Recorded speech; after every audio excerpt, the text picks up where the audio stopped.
Happy back to school day for all you Chicago public school students, and welcome to Second City Sports and Monday Edition, real life in the living color, right here on Sports Zone Chicago, along with Miss Lakeena McGee, which is she. I am Cindy Brownhead, that's me. You can follow yours truly on the Twitter and the IG at SidKid80. Once again, that's SidKid80, that's SIDKID80, that's SIDKID80. You can follow me at Lakeena McGee on the Twitter and at Lakeena_McGee on the IG. Make sure you download that Sports Zone Chicago app. You want to know why? Because we said so, that's why. And also, so you can catch our other 5 live shows throughout the week. You can go back and listen to them and watch them at your own leisure. Make sure you download that Sports Zone Chicago app today. And speaking of Sports Zone Chicago, you can follow us on all social media platforms on Facebook, Twitter, Instagram, and YouTube. Once again, you can follow Sports Zone Chicago. Find them on Facebook, Twitter, Instagram, and YouTube. If you want to catch the audio version of this program, Second City Sports, you can subscribe to our podcast at War or Anchor. We are available on all podcast platforms, including the iHeartRadio app. Make sure you type this in your search engine box as you're ready on those podcast platforms. WARR on Anchor. That's once again at War on Anchor on all podcast platforms where available. And you can follow War Media at WARR Media on Facebook, Twitter, Instagram, and YouTube. Once again, at War Media on Facebook, Twitter, Instagram, and YouTube. And thank you very much in advance for your support.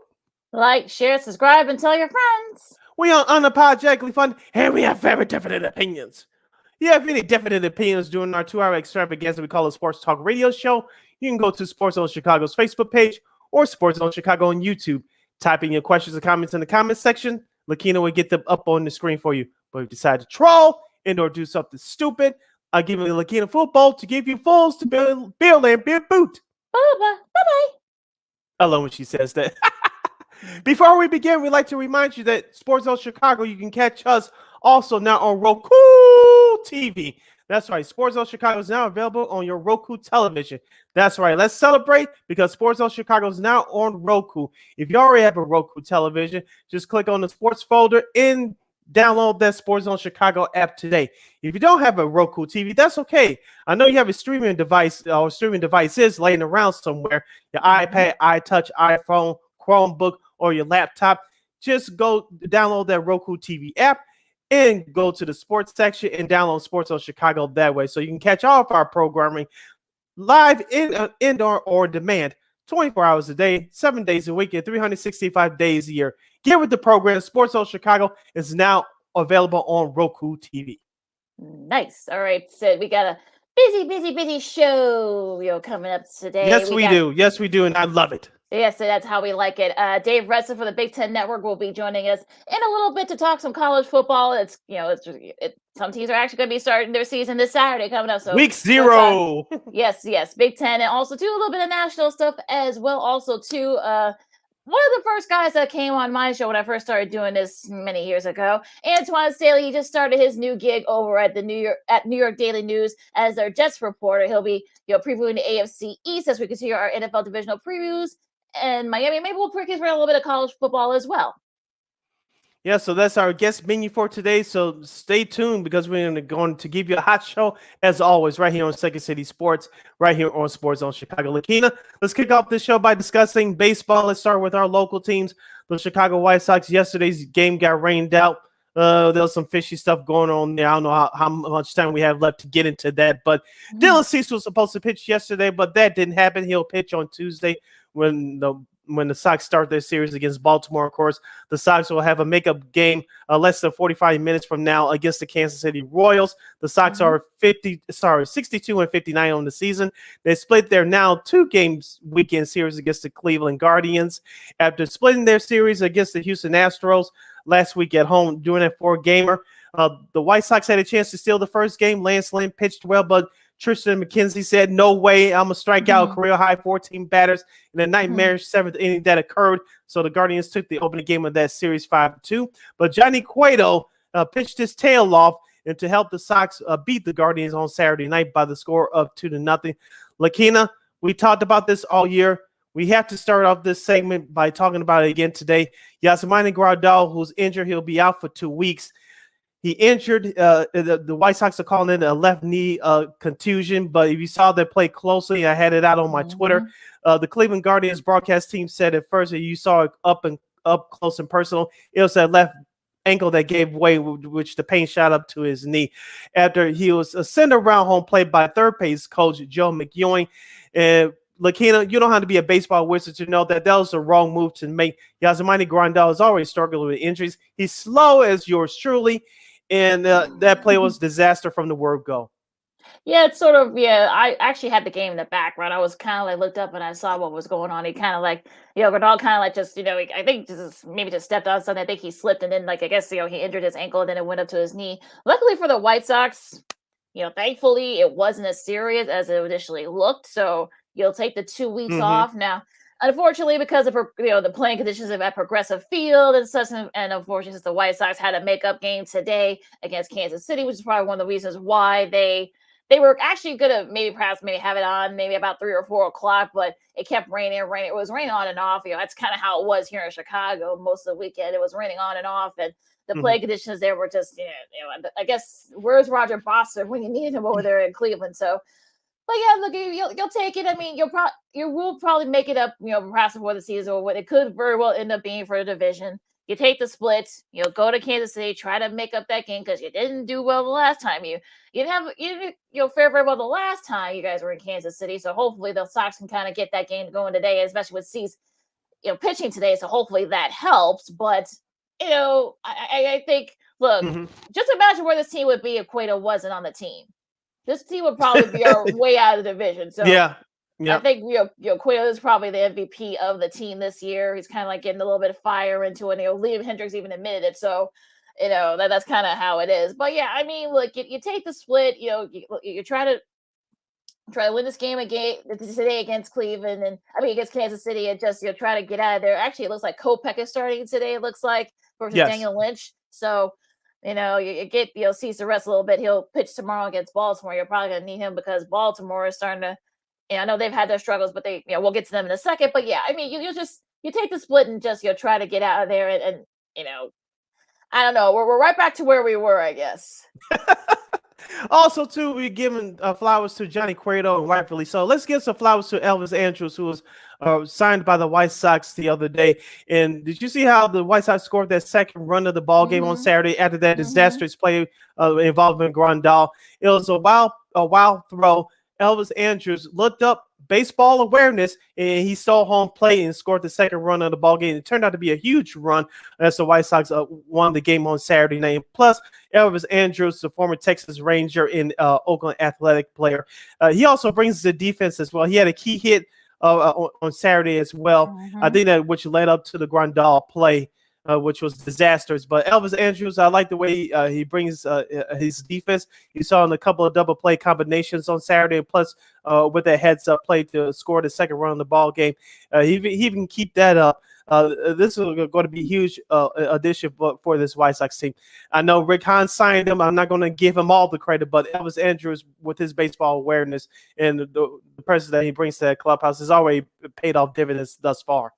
Oh yeah, I mean, look, he's a great addition to a clubhouse, but when he's struggling, he's struggling. So if you're the White Sox, hope you can keep that up until the end of the season because you're going to need it. So I would say if you're, we'll see. I mean, I don't know. I mean, I kind of feel like they're going to be playing a very tough Baltimore team. Baltimore is right there in the thick of it in the wild card slot. So they've got a lot of great young, talent. They got the best of you the last time, you were in Baltimore. So you're going to have to, kind of make up this. You're going to make it up quick.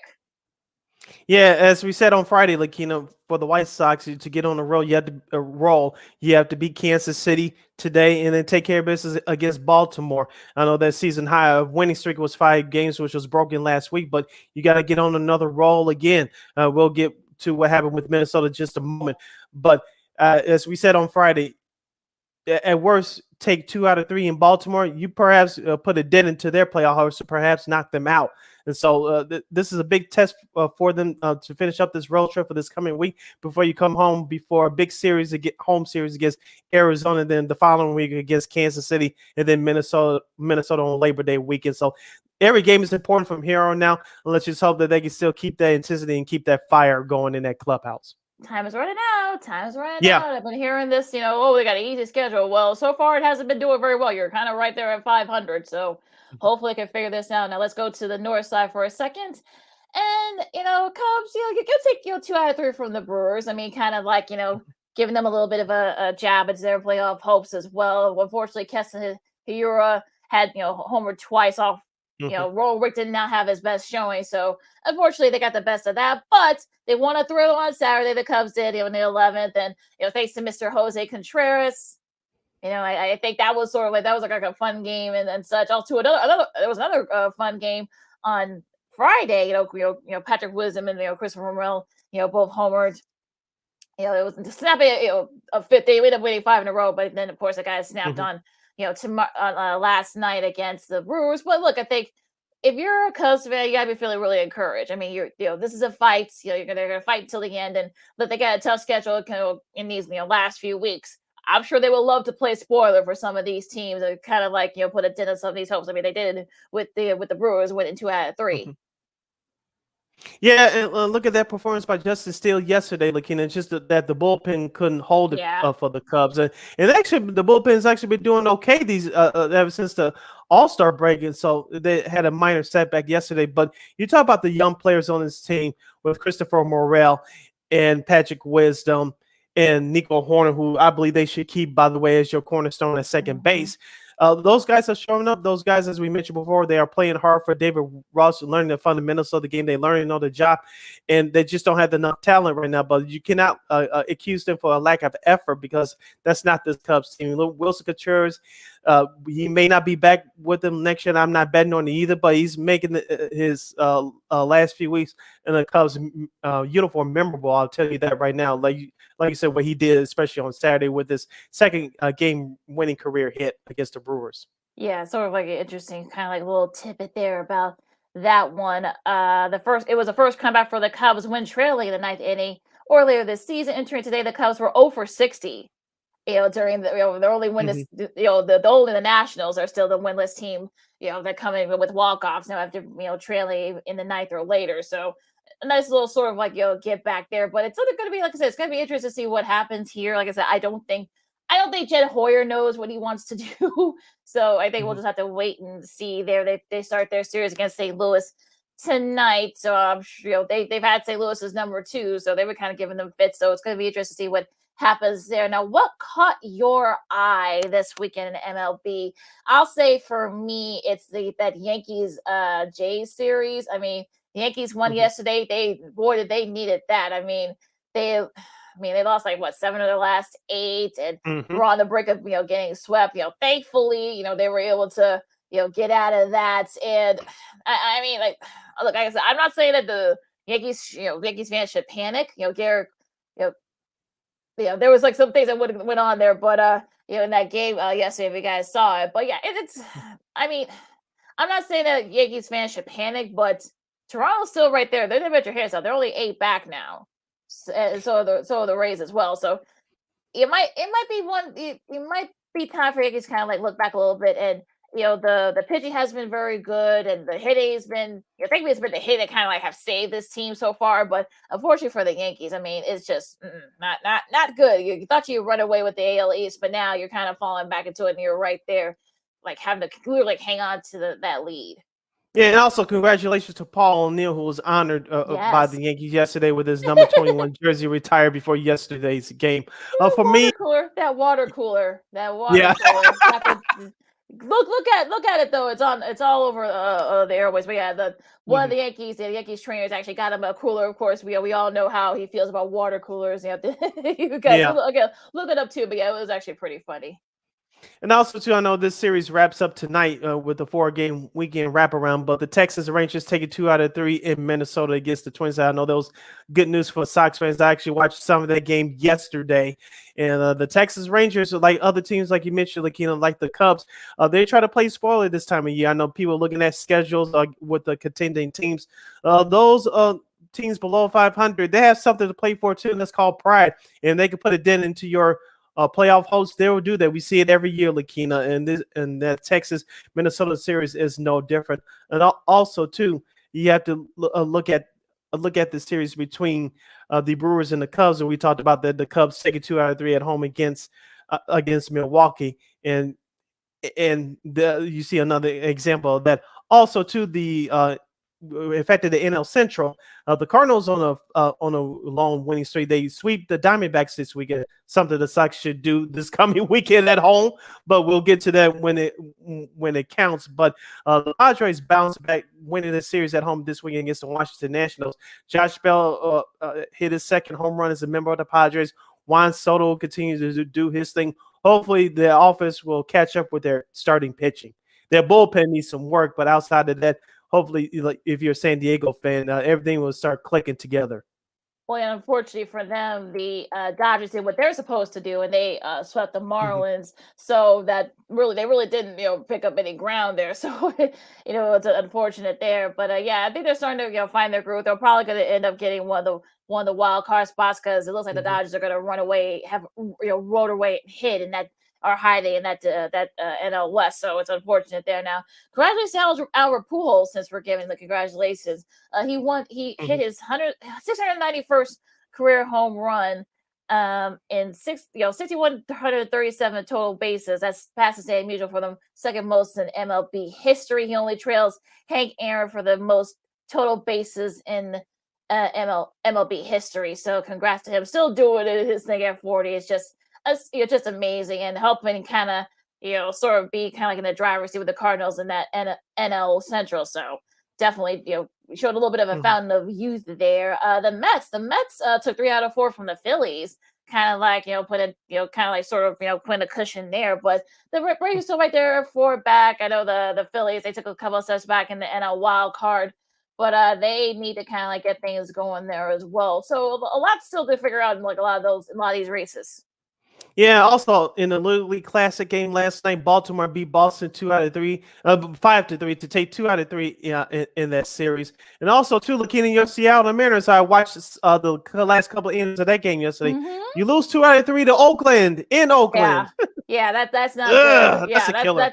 That could kill any team's playoff hopes, but they're still right there in the thick of it in the wild card. So kind of like a little bit of a setback, but as we've been saying, you got a lot of teams that are going to be willing to play spoilers. So they're still like right. They still got that. They still are like in the driver's seat in that wild card spot. I think the Twins are behind them by like 2.5. So they're still kind of like right there in that wild card chase. So yeah, but that's not good. Losing 2 out of 3 to the A's. So that's not a good look at all. Now going to the scheduling, and so of course we mentioned that makeup game with the Sox and the Royals.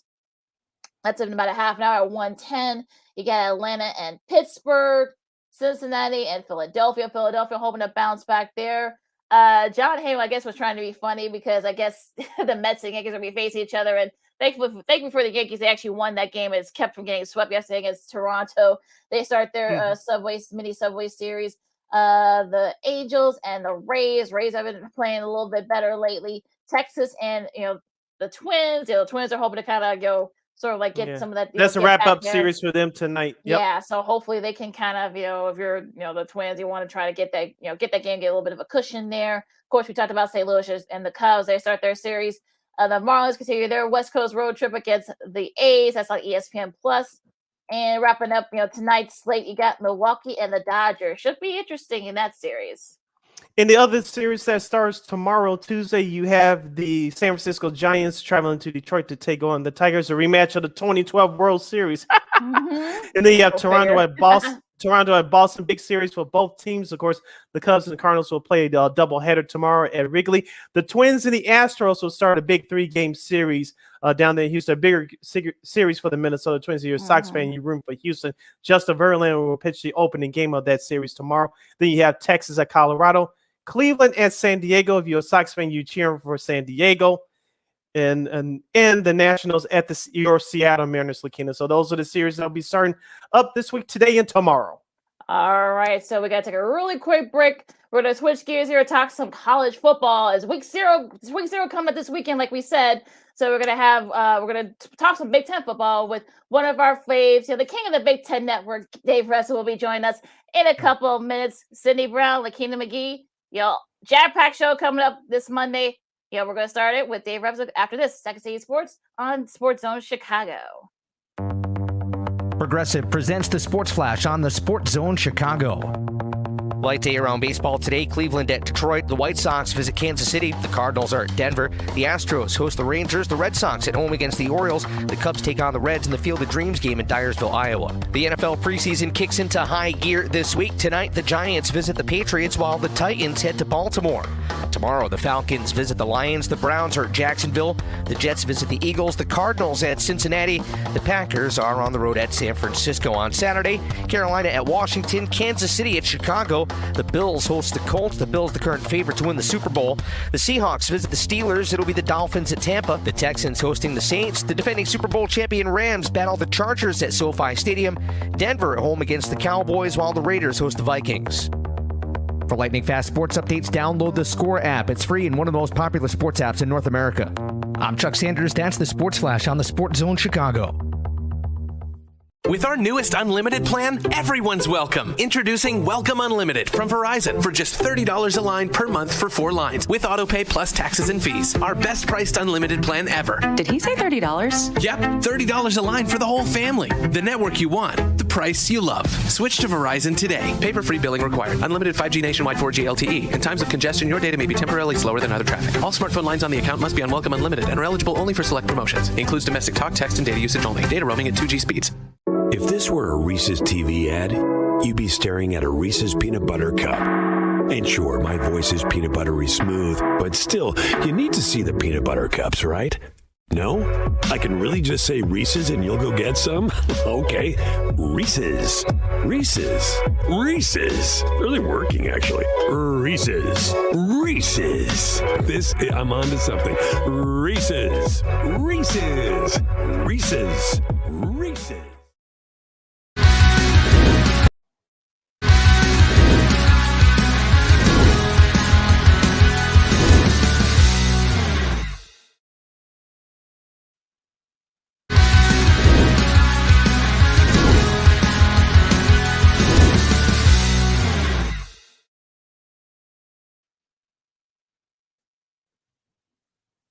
Oh, those silly rejoins. Welcome back to Second City Sports. Sports on Chicago. I'm Lakeena McGee. You can follow me at Keena McGee on the Twitter and at Keena McGee on the IG. You can follow yours truly, Sydney Brown, on the Twitter and the IG at SidKid80. Once again, it's SidKid80. That's SIDKID80. That's SIDKID80. Lakeena, I know this is your favorite time of the year. Week 0 of the college football season 2022 is kicking off later on this week. And to do that, we have one of the big-time names in college football television to help preview the Big Ten and the rest of college football with us. Yeah, you can probably say kind of like the king of the Big Ten network, covering college football and men's college hoops. Like you said, Sid, we're going to the college football season right now. He is the one, the only, the very, very smart Dave Revsine. Dave, how are you? I'm great. What's up, Lakeena? Hi, Sydney. How are you guys? We're doing great. We're ready for college football now. I see that you guys, you usually do your Big Ten tours and stuff like that. So, what's impressed you so far? Who's impressed you? Individual players impressed you so far at these particular practices? Yeah, so we just finished up the tour on Friday. Purdue was our 14th and final stop. We did the 14 schools in 18 days. So it's a lot. This is going to be the 16th year of the network. And other than the COVID year, we have done a tour every year. So it is amazing to think of how many of these practices we've watched. And you learn so much from journeying to the schools in the preseason. I would say somewhat the usual suspects. I mean, Ohio State and Michigan really jumped out. I think everyone expected Ohio State to. Michigan obviously won the Big Ten a year ago, but lost quite a bit, particularly on defense. But they were a really physically impressive team when we were there. I'd say the West is where it maybe gets a little more jumbled. That Wisconsin is the overwhelming preseason favorite. Iowa probably up there as well.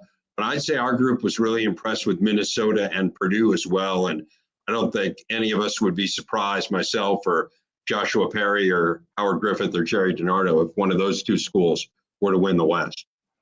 Let's start out locally, Dave, and let's talk about Northwestern. I know they'll start their season overseas on Saturday on Fox against Nebraska. And, of course, you mentioned the COVID year. Of course, 2 years ago, Northwestern made it to the title game, almost pulled off the upset to beat Justin Fields and Ohio State. They almost did it, but they came up short. But I'll give head coach Pat Fitzgerald credit for bringing that program, maintaining that program at a respectable high level. But it seems to me, I don't know if you noticed this trend, but whenever they do well, they come back the next year, and whether it's because of injuries or other outside factors, they don't do as well. Last year that was the case, but this year, is it okay to assume that at least they'll have a respectable year, get back to a bowl game? Yeah, it's been a little weird, Sydney, to your point, because they've won the division twice, and then they followed it up by finishing in last place twice the following year after winning the division. So this kind of alternating. What's weird about it is that they were a really consistent program. I mean, I think if you look at like 2008 through like 2020, you know, they really had very few down years. And so I think the fact that they've now gone in this twice in 3 years now, winning 3 games, is a little disconcerting. They didn't look great the day we were there. I'll be interested to see kind of how they play here Saturday against Nebraska. They'll be able to run the ball. I don't think there's any question about that. Evan Hull and Cam Porter are 2 really good running backs. They have great depth in that room. They have probably the best left tackle in the country in Peter Skoronski. He will likely be a first-round pick. He was named AP first-team All-American today. He is a really, really good player. So the run game won't be an issue.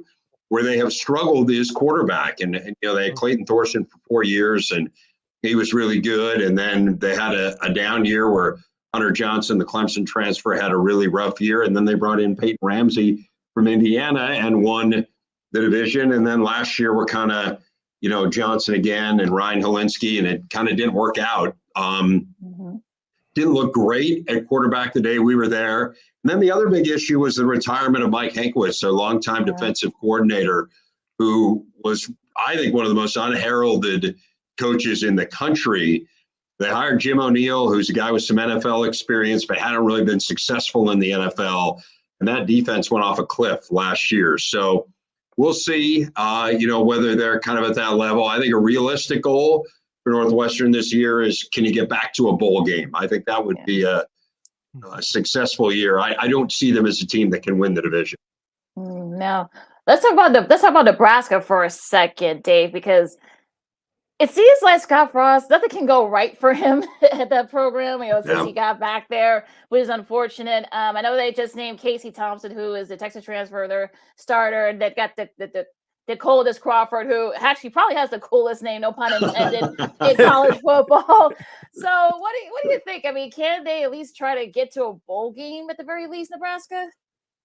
I mean, Lakeena, if they can't get to a bowl game, I don't know what's wrong, because they have a really cushy schedule. I mean, there's no reason this team shouldn't be playing in a bowl. They certainly have the talent to do it. I mean, it has not been a talent deficit at all under Scott Frost. Yet the truth is, you know, he's 15-29 as a head coach there. And I mean, at Nebraska, right? I mean, I'm old enough to remember when this was the premier program in the country. And just the thought that you'd be 15-29 there in 4 seasons is really staggering. Again, I don't think it's a lack of talent. It is just that they do not do the things that good teams do. They do the things that bad teams do. They turn the ball over at inopportune times, penalties. You know, you think about this, they were 1-8 in the Big Ten last year. They won 1 game. And yet their scoring margin net for the year in those 9 games in Big Ten play was even. It was 0. They won the 1 game by 49 points, which happened to be against Northwestern. They lost the other 8 by a combined 49 points. I've never seen anything like that. It's really a staggering number. And it just speaks to how many close games they played against good teams. I mean, Michigan, Ohio State, they took down to the wire. There's no reason they shouldn't be able to get to 6-7 wins this year at a minimum. I mean, they're crossover games. They play Michigan, but they don't play Ohio State. They have Indiana and Rutgers, who are probably, in my estimation, the 2 teams that will struggle the most from the East. So no doubt they should be able to win 6 or 7 at a minimum. They have to beat Northwestern. Like if they don't beat Northwestern, the drumbeat in Lincoln is going to be quite loud. I don't think you can. I mean, who knows, right? Obviously, you could lose that game and roll off 11 wins in a row. But if you lose that game, I just think, man, you could see it starting to snowball a little bit like it has in the past. Dave Revsine, host from the Big Ten Network, is joining us live and in living color right here on Sports Zone Chicago on Second City Sports. Sid Lakeena here with you, talking college football in the Big Ten. Dave, I want to ask you about Minnesota. You brought up that program up earlier. I remember watching PJ Fleck when he was playing at Northern Illinois in DeKalb. As I told Lakeena last year, as we review many of their games, I like his energy on the sidelines. His kids, they play hard for him, and they had a couple of big victories down the stretch last year to end the Big Ten season at 6-3, 9-4 overall. Do you think they could realistically be in the conversation of playing in the Big Ten championship game? Absolutely. Yeah, I do think they could be in the Big Ten championship game, Sid. In fact, I wouldn't be surprised at all if either Minnesota or Purdue made it, frankly. Again, I know kind of Wisconsin and Iowa are the favorites in most people's minds, but I think Minnesota, I think it sets up pretty well for them. They don't play Michigan or Ohio State. They do play Michigan State and Penn State. And you always look at those crossovers with the West teams in terms of, trying to assess, hey, who's going to end up with the most wins. That's a huge part of it, is avoiding the top teams from the East. But over and above that, I mean, I just think they have a really good team. He's done a very nice job of building his roster. And it's funny, you mentioned, how animated he is on the sidelines, and he is. And he's got this whole row the boat culture and all these phrases and terminology. They've got their own language. And it seems really hokey, I think, to people on the outside. But the program is really about fundamentals. Like, he wants to have really good line play. They're very well coached. They don't make mistakes. They kind of, even though the philosophy may seem a little new age, it's kind of an old school approach to football. And I think they're going to be really good. And they lost a lot along the offensive line. But the group that they have really looked solid when we were there. They've got very good running backs. Mo Ibrahim had that great opener against Ohio State and then tore his Achilles last year in the second half of that game. He's back. He looked really good when we were at practice, but there's definitely some depth there with Trey Potts as well at running back. And then one of the things that kind of to take a deep dive that I think could really help them is they bring back their offensive coordinator, Kirk Shiraka, who was the OC there a few years ago when Tanner Morgan had an unbelievable year. I mean, he was 4th in the nation in passing efficiency that year. He threw 30 touchdown passes. Shiraka left for Penn State, spent a couple of years there, was also an analyst at West Virginia. Now he is back. And I think that's going to make a huge difference for them. Tanner Morgan definitely looked more confident. And the defense was really at an elite level last year. I mean, they turned it around in a huge way with Joe Rossi, the defensive coordinator. It was a top 5 defense in the country. They're really talented and loaded. So I like Minnesota a lot. I think that's a team that absolutely could compete for the West. Let's talk about Sparty for a second. Kenneth Walker III is gone. They lost a little bit of talent. Can they Mel Tucker's done a really great job building, that program, especially with everything else that they went through. Can they kind of be sort of like I don't want to say a surprise, but can they be right there in the Big Ten East? I don't know. Here's the one hiccup on our tour was that they had a schedule change. And so we saw them do a walkthrough. We didn't actually see them do a practice.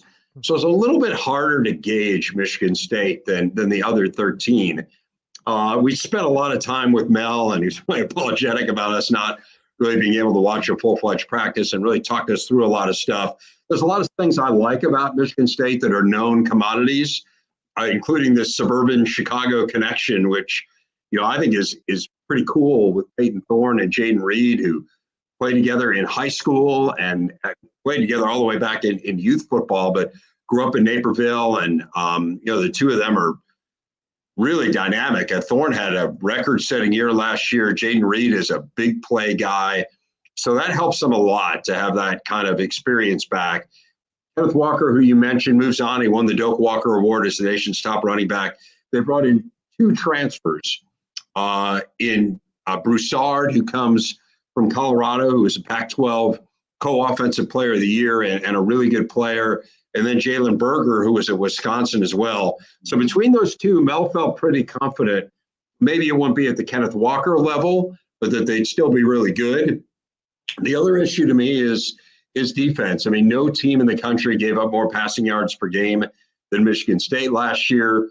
Slightly deceptive. They faced more plays than anyone in the country. So, the efficiency numbers, they were a little bit better than that, but it still has to get dramatically better, I think, for them to have a chance to actually win the East. We'll see. I mean, again, didn't really get a chance to gauge that. They were optimistic and felt better about it than they did a year ago. The other thing is they were 4-0 in one-score games. And sometimes that stuff is difficult to replicate year to year. Like, hey, I should have lost the Michigan game, but figured out a way to win. Those games that are on the margin, when you win them all one year, sometimes it tends to even out. But I think big picture, Mel's doing an incredible job recruiting.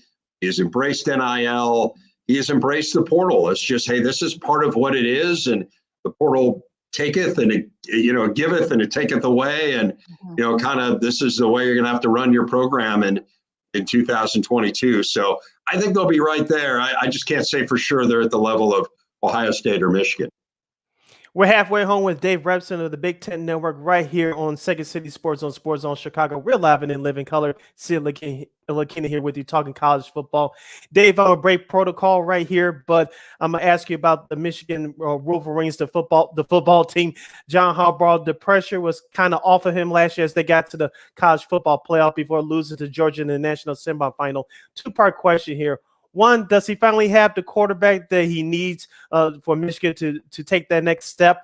And do you think Michigan can take that next step to perhaps at least play in the championship game? I do, Sid. So I think that there was kind of this preconceived notion when we went to camp and certainly in the voting. And there's no official preseason poll for the Big Ten. There's an unofficial one that Doug Lesmarie of Cleveland.com runs.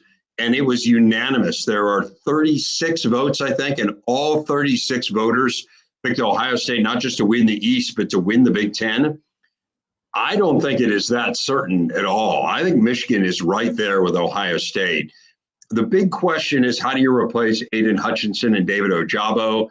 Ojabo would have been a first-round pick had he not gotten hurt. Hutchinson was a first-round pick, as you know, going to the Lions, his hometown team. Those guys were 1 and 2. In the Big Ten in sacks last year. They were incredibly disruptive. So I think just the notion going into camp was they take a step back, and I'm certainly not suggesting they're going to have edge rushers like that, but they looked really good on defense the day we were there. They are physically very impressive. And then the offense, I mean, I think Cade McNamara is the perfect quarterback for that offense. He takes care of the ball. The ball rarely hits the ground. He makes really good decisions. They do have J.J. McCarthy, Chicago area kid as well, who played in spot roles last year. Very talented, a 5-star kid, and I think they will carve out a role for him. But I really still think McNamara is the guy. And their offensive line is fabulous. I mean, it is really good. They won the Joe Moore Award last year, which is given to the top offensive line in the country. They'll be every bit as good this year. And then, you have Blake Corum at running back, who I think is looked to be in great shape.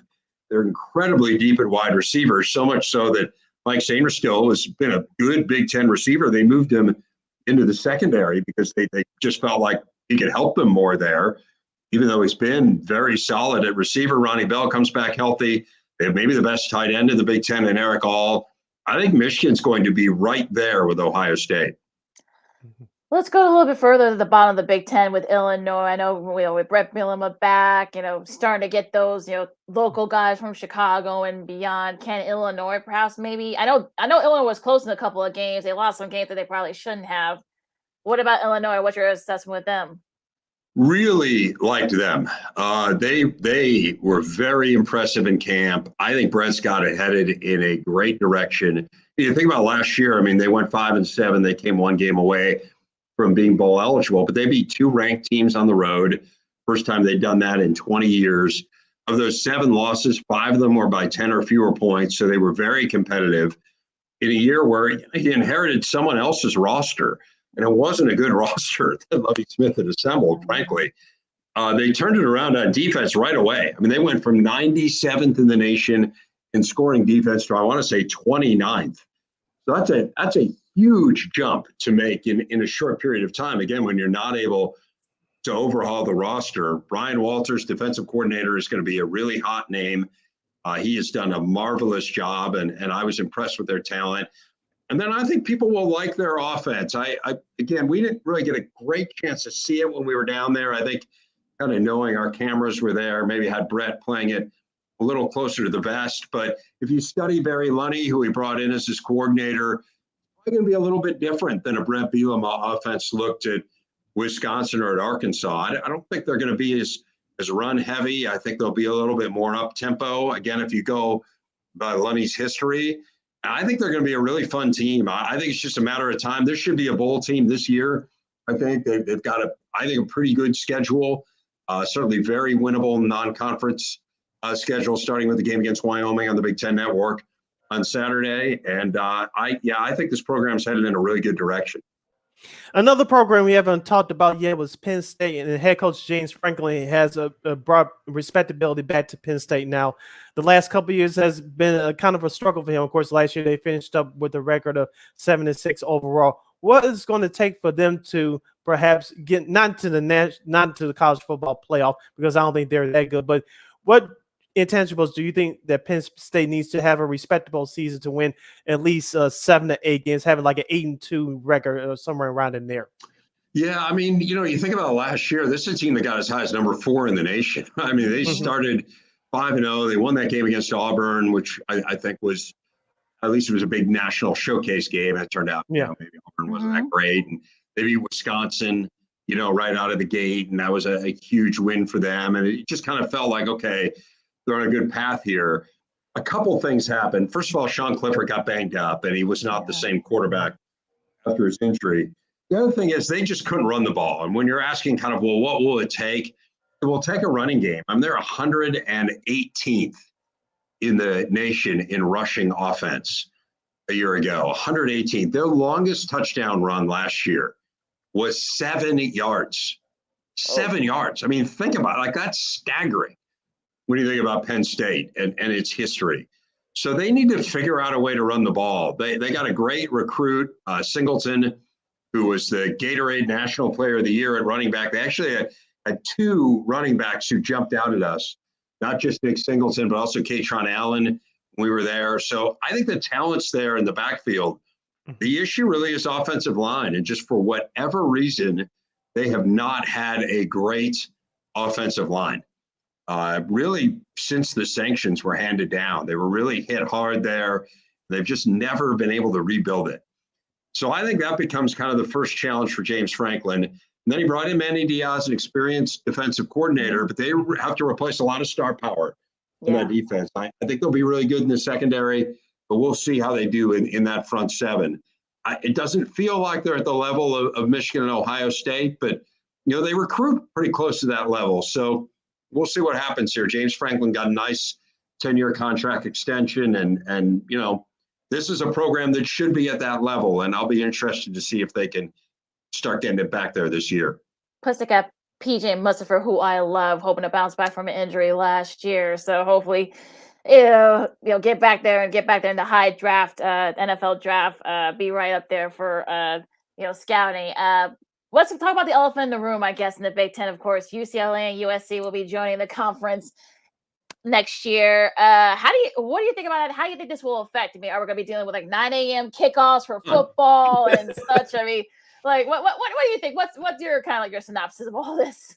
Yeah, I don't know the details of that. I mean, that is an interesting question, right? So if they are that number 1 pick that, Fox, it sounds like no one knows exactly the machinations of those picks, but it sounds like Fox will have the majority of those early picks, and they're going to put them on the big noon kickoff. So yes, I mean, if USC or UCLA is in that game, does that mean a a 9 a.m. local kick? I don't know the answer to that. I think we'll find out kind of in these 2 years here before those two teams join the conference.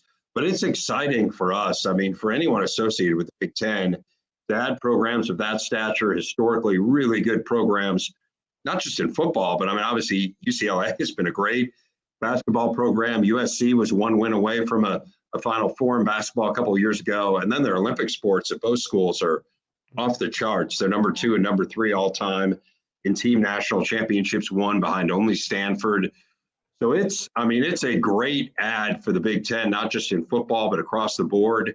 And we'll see kind of how they integrate it. I mean, there are obviously logistical issues and travel issues, but there are a lot of smart people involved here. And I just I feel like they'll figure out a way to make it work for the players to not travel outrageous distances during the school week. And, maybe the longer travel is on the weekends, or maybe you play a couple games in a more centralized location, or I just think they'll figure out a way to get it done.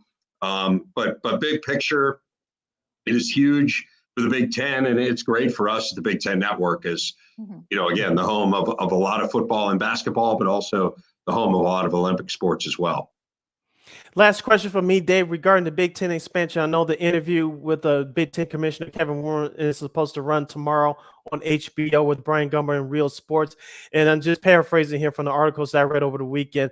Kevin Warren was asked, is a possibility for Big Ten expansion? And paraphrasing, he said he thinks it's a big possibility. With USC and UCLA not joining the Big Ten in a couple of years, how many teams do you think we'll see after all this reshuffling of conferences is over? Do you think we'll have 18 teams, 20 teams in the Big Ten? How many more teams do you think will join the Big Ten Conference within the next couple of years? I'm just not sure I'm in a position to say, because I just don't know the financials of it, right? Like, to me, you add teams if it makes sense kind of financially to add them, right? I mean, the bottom line is you have a pie, and everyone's getting their share of the pie. And so can these schools add more to the pie than they would eat, metaphorically, right? Right. And so I don't know. I mean, I don't think it's any secret that Notre Dame would add more to the pie than they would consume, right? Like, I think everyone knows that. And so Notre Dame historically has been a school that the Big Ten, they've made Jim Delaney said publicly, we asked Notre Dame to join. So I think they're kind of the big fish out there. And then beyond that, I think you kind of evaluate, whether or not they want to be a part of it or any other league. And then you kind of evaluate all the other schools. So I think what Kevin Warren has said to me is, we're happy with 16, but you're constantly in a spot where you're evaluating. And that, Jim Delaney used to use the term, the tectonic plates are shifting. Well, they're constantly shifting in college athletics. And so I think you'd be foolish to say, we're not going to make a change. We're not going to expand, because, well, what if the economic forces dictate that makes the most sense? But I think you'd also be foolish to say, we're definitely going to, because you only add schools if it makes sense for you to do it. So I know it's kind of a non-answer. I just don't know. I mean, I think it just depends on all these variables that frankly, I'm not privy to. All right, Dave, thank you so much for joining us. Real quick, what's going to be coming up for you? You guys doing your big, your pregame show coming up this fall for the college football season? Yeah, thanks for asking, Lakeena. Well, we got Big Ten today, every weekday. Today was the first day. I just got off the set. So it's at noon Eastern time, 11 o'clock in Chicago every day. And that's exciting. That started last year, and I love it. It is really fun. And then on Saturdays, we're your home for Big Ten football. I mean, we Big Ten tailgate. We come your way at 9 o'clock Chicago time. It's 2 hours. We're on campus at every game, getting you the latest in terms of injury reports and pregame reports. We got a great team. Nicole Auerbach's being added to our team this year, along with Jerry DiNardo and Howard Griffith and Joshua Perry. Mike Hall's on campus. So it's fun. I mean, it's a celebration of Big Ten football, and then we're on all day. I mean, we're on from when tailgate starts until we wrap up the last game at the end of the day on the final drive. It's all Big Ten football all day long. That's how we love it. Once again, David, thank you so much for joining us today. We got to get you on during the college hoops season. I know it's going to have a lot to ask about Big Ten college hoops. Yeah, for sure. My pleasure. Thanks, Lakeena. Thanks, Sid. All right, thank you, Dave. We'll be you. watching. Continue the great work. Yeah, stay Thank you. safe. You too. All right, Sid, that was Dave Revsine from the Big Ten Network. Okay, Sid, that was like a great, that was like a great conversation as always. We're gonna continue with more great conversation. We're gonna take a quick break. My buddy, our buddy, I know he and Sid are gonna be good friends too. Antwan Staley from New York Daily News will be joining us. Just started the Jets beat, and now we'll be continuing our NFL visual previews with the AFC East. We're also going to have, some big news on the KD trade for, and also too, old school TV Monday. Sid said that it's going to be very interesting, so you guys got to. Oh yes, it will. All right, got to tune in for that. So a busy hour 2 coming up next. Second City Sports on Sports Zone Chicago. Stay tuned for hour number 2. Progressive presents the Sports Flash on the Sports Zone Chicago. Light day around baseball today. Cleveland at Detroit. The White Sox visit Kansas City. The Cardinals are at Denver. The Astros host the Rangers. The Red Sox at home against the Orioles. The Cubs take on the Reds in the Field of Dreams game in Dyersville, Iowa. The NFL preseason kicks into high gear this week. Tonight, the Giants visit the Patriots while the Titans head to Baltimore. Tomorrow, the Falcons visit the Lions. The Browns are at Jacksonville. The Jets visit the Eagles. The Cardinals at Cincinnati. The Packers are on the road at San Francisco on Saturday. Carolina at Washington. Kansas City at Chicago. The Bills host the Colts. The Bills, the current favorite to win the Super Bowl. The Seahawks visit the Steelers. It'll be the Dolphins at Tampa. The Texans hosting the Saints. The defending Super Bowl champion Rams battle the Chargers at SoFi Stadium. Denver at home against the Cowboys, while the Raiders host the Vikings. For lightning fast sports updates, download the Score app. It's free and one of the most popular sports apps in North America. I'm Chuck Sanders. That's the Sports Flash on the Sports Zone Chicago. With our newest unlimited plan, everyone's welcome. Introducing Welcome Unlimited from Verizon for just $30 a line per month for 4 lines with autopay plus taxes and fees. Our best priced unlimited plan ever. Did he say $30? Yep, $30 a line for the whole family. The network you want, the price you love. Switch to Verizon today. Paper-free billing required. Unlimited 5G nationwide 4G LTE. In times of congestion, your data may be temporarily slower than other traffic. All smartphone lines on the account must be on Welcome Unlimited and are eligible only for select promotions. Includes domestic talk, text, and data usage only. Data roaming at 2G speeds. If this were a Reese's TV ad, you'd be staring at a Reese's peanut butter cup. And sure, my voice is peanut buttery smooth, but still, you need to see the peanut butter cups, right? No? I can really just say Reese's and you'll go get some? Okay. Reese's. Reese's. Reese's. Really working, actually. Reese's. Reese's. I'm on to something. Reese's. Reese's. Reese's. Reese's.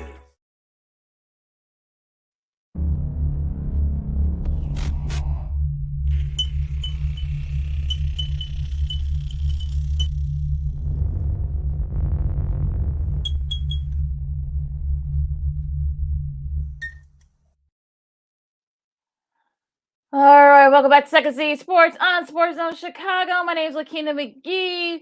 You can follow me at Keena McGee on the Twitter and at Keena_McGee in the IG.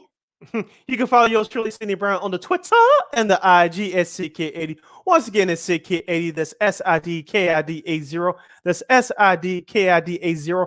We have less than an hour left of this extravaganza. We call it Sports Talk Radio Show. You have any questions or comments for us, especially for our next guest, as we preview the AFC East, you can go to Sports Zone Chicago's Facebook page or Sports Zone Chicago on YouTube. Type in your questions or comments in the comments section. Lakeena will get them up on the screen for you. But before we bring on our next guest for hour number 2, we just have to remind you guys one more time that you can catch Sports Zone Chicago now on Roku TV. That's right. Sports Zone Chicago is now available on Roku TV. If you already have a Roku television, just tap into the sports folder and download Sports Zone Chicago that way. If you don't have a Roku TV, that's okay. You have a streaming device or 2 laying around with your iPad, iTouch, iPhone, laptop, Chromebook. Just download that Roku TV app and click on the sports section and download Sports Zone Chicago that way. You can catch Sports Zone Chicago live and on demand 24 hours a day, 7 days a week, 365 days a year, as you're doing right now. So celebrate with the squad and get with the program. Sports Zone Chicago is now also available on Roku TV. All right, Sid, we're gonna get right into it with our next guest. He was one of the first guests that that joined me when I first started doing this show. Seems like about a lifetime ago now, but he's covered a little bit of everything. He's covered the Dolphins, he's covered the the Panthers, he's covered Florida State and Oregon for the college side. Now he just started a couple of weeks ago. The newest Jets beat reporter and columnist for the New York Daily News. Hence why we're doing the AFC East. He is one of my buddies, my brother from another, Mr. Antwan Staley. Twan, what's up? How are you, my friend? I'm all right. How are y'all doing? We're doing well. Doing great. About to get ready to talk some NFL now. The Zach Wilson injury. I know that people are breathing a huge sigh of relief. Now, what's his status going into week 1?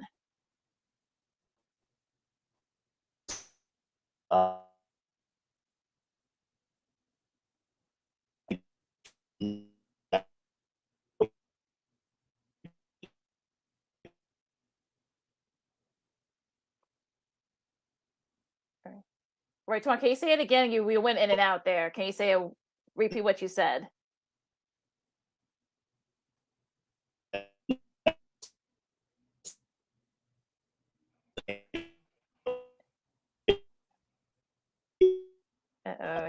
I think we're having a little bit of trouble with the connection there.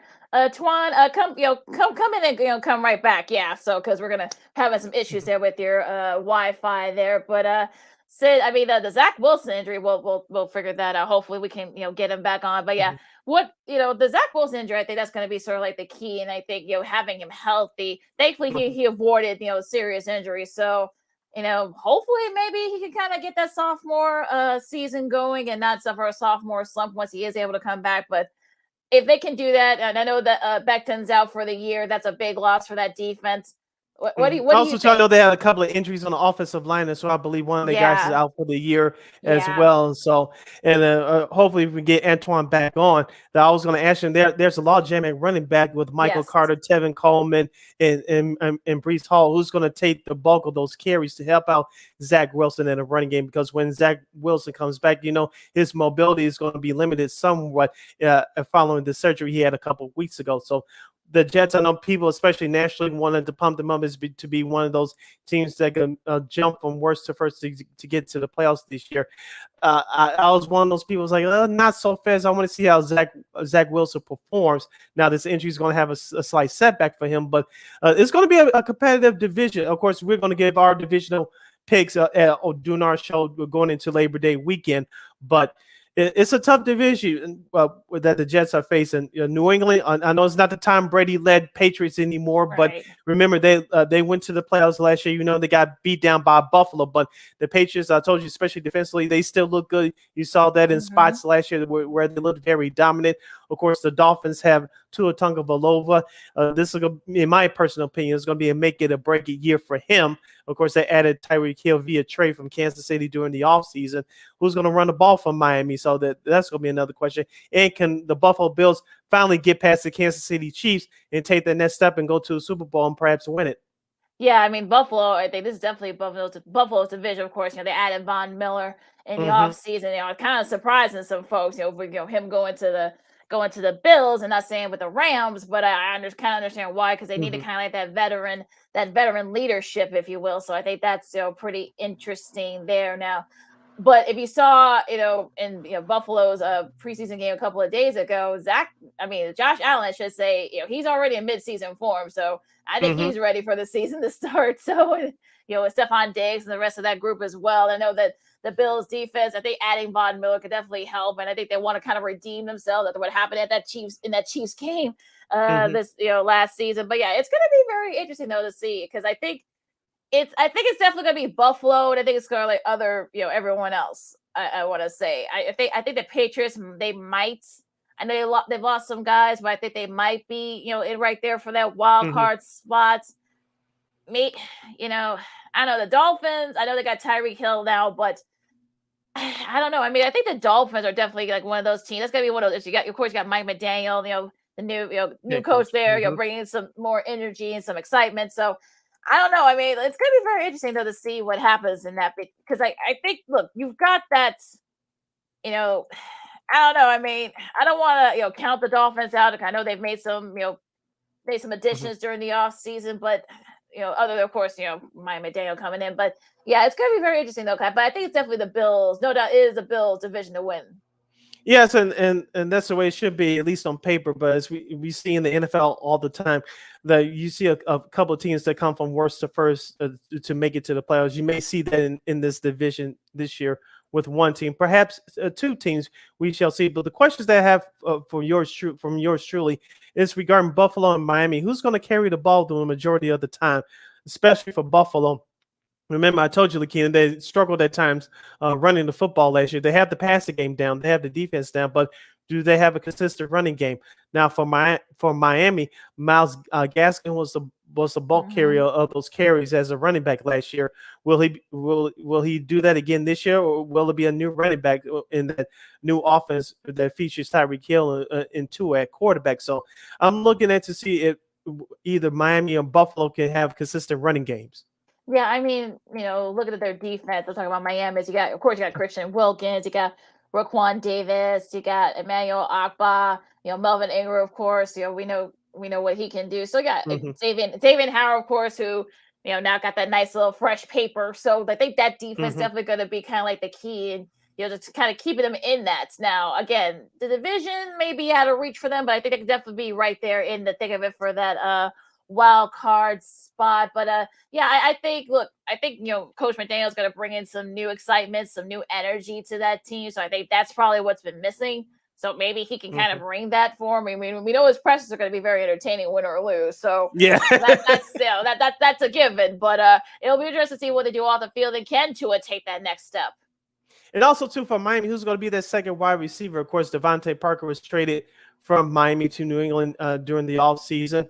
And outside of Tyreek Hill, let you know something I don't, who they have to be a third, because remember when Tyreek Hill's last year in Kansas City last season, one of the reasons why the Chiefs started struggling, because most teams were double and triple covering Tyreek Hill, and Patrick Mahomes struggled, and that's how the Kansas City offense struggled. And of course, that defense carried them all last season. For Miami, who's going to be that third guy to step up in the receiving department? Yeah, I think Jalen Waddle is sort of an interesting. He could probably be right there. I know he's had some injuries the last couple of years, so that's going to be kind of like the thing. And I think he's going to be sort of like that guy. And I think he could kind of be sort of like right there, be that number 2 guy if he can stay healthy. I think that's going to be sort of the thing there for Miami. But yeah, like I said, it's going to be very interesting there too. But it's been raining down there in Miami, so yeah, unfortunately, our buddy Twan might not be able to join us today. But if he can't come back, I'll say if he can't come back on, it's okay. We'll try to bring him on, perhaps maybe later this season. But yeah, I mean, it's gonna be very interesting to see what happens here. But as far as like that with Miami, I think, like I said, I think if they can kind of like do the little things, and I think that's kind of what killed them last year was the little things. So I think that's sort of like maybe they've cleaned that up a little bit, but they got a new staff. But for Miami, I think that's that's kind of like really the thing. Yeah, it's just, for me, sticking with Miami for just a second. We know that Tua, he looked great at times last year, and I know he got dinged up a couple of times, but he does have raw talent. But my question is, for me, can he throw the ball downfield? Because I know he's going to test it out a couple of times with Tyreek Hill being his new target. So, and I know some people say they're trying to run this quick screen run and shoot offense. I said that's all good and all, but most NFL defenses are not stupid if you run screens every time. We saw that here in Chicago. Remember Gary Croton in '99? And by week 6, everybody figured it out and went up in smoke. So, but if Miami does that to start the year, if they continue to do that, that is most of these NFL defensive coordinators, they're going to catch on quickly, and Miami season is going to go down to 2. So I want to see how they use Tyreek Hill, and like you said, Jalen Waddle. Is he going to finally stay healthy and step up as that number 2 guy in the receiver department? Yeah, like I said, that's kind of been the issue for them. And like I said, it'll be interesting to see if Miami can kind of sort of like be right there. And they look, Miami was right there last year for that wild card. They were right there. And then the last 2 years, and then they cracked.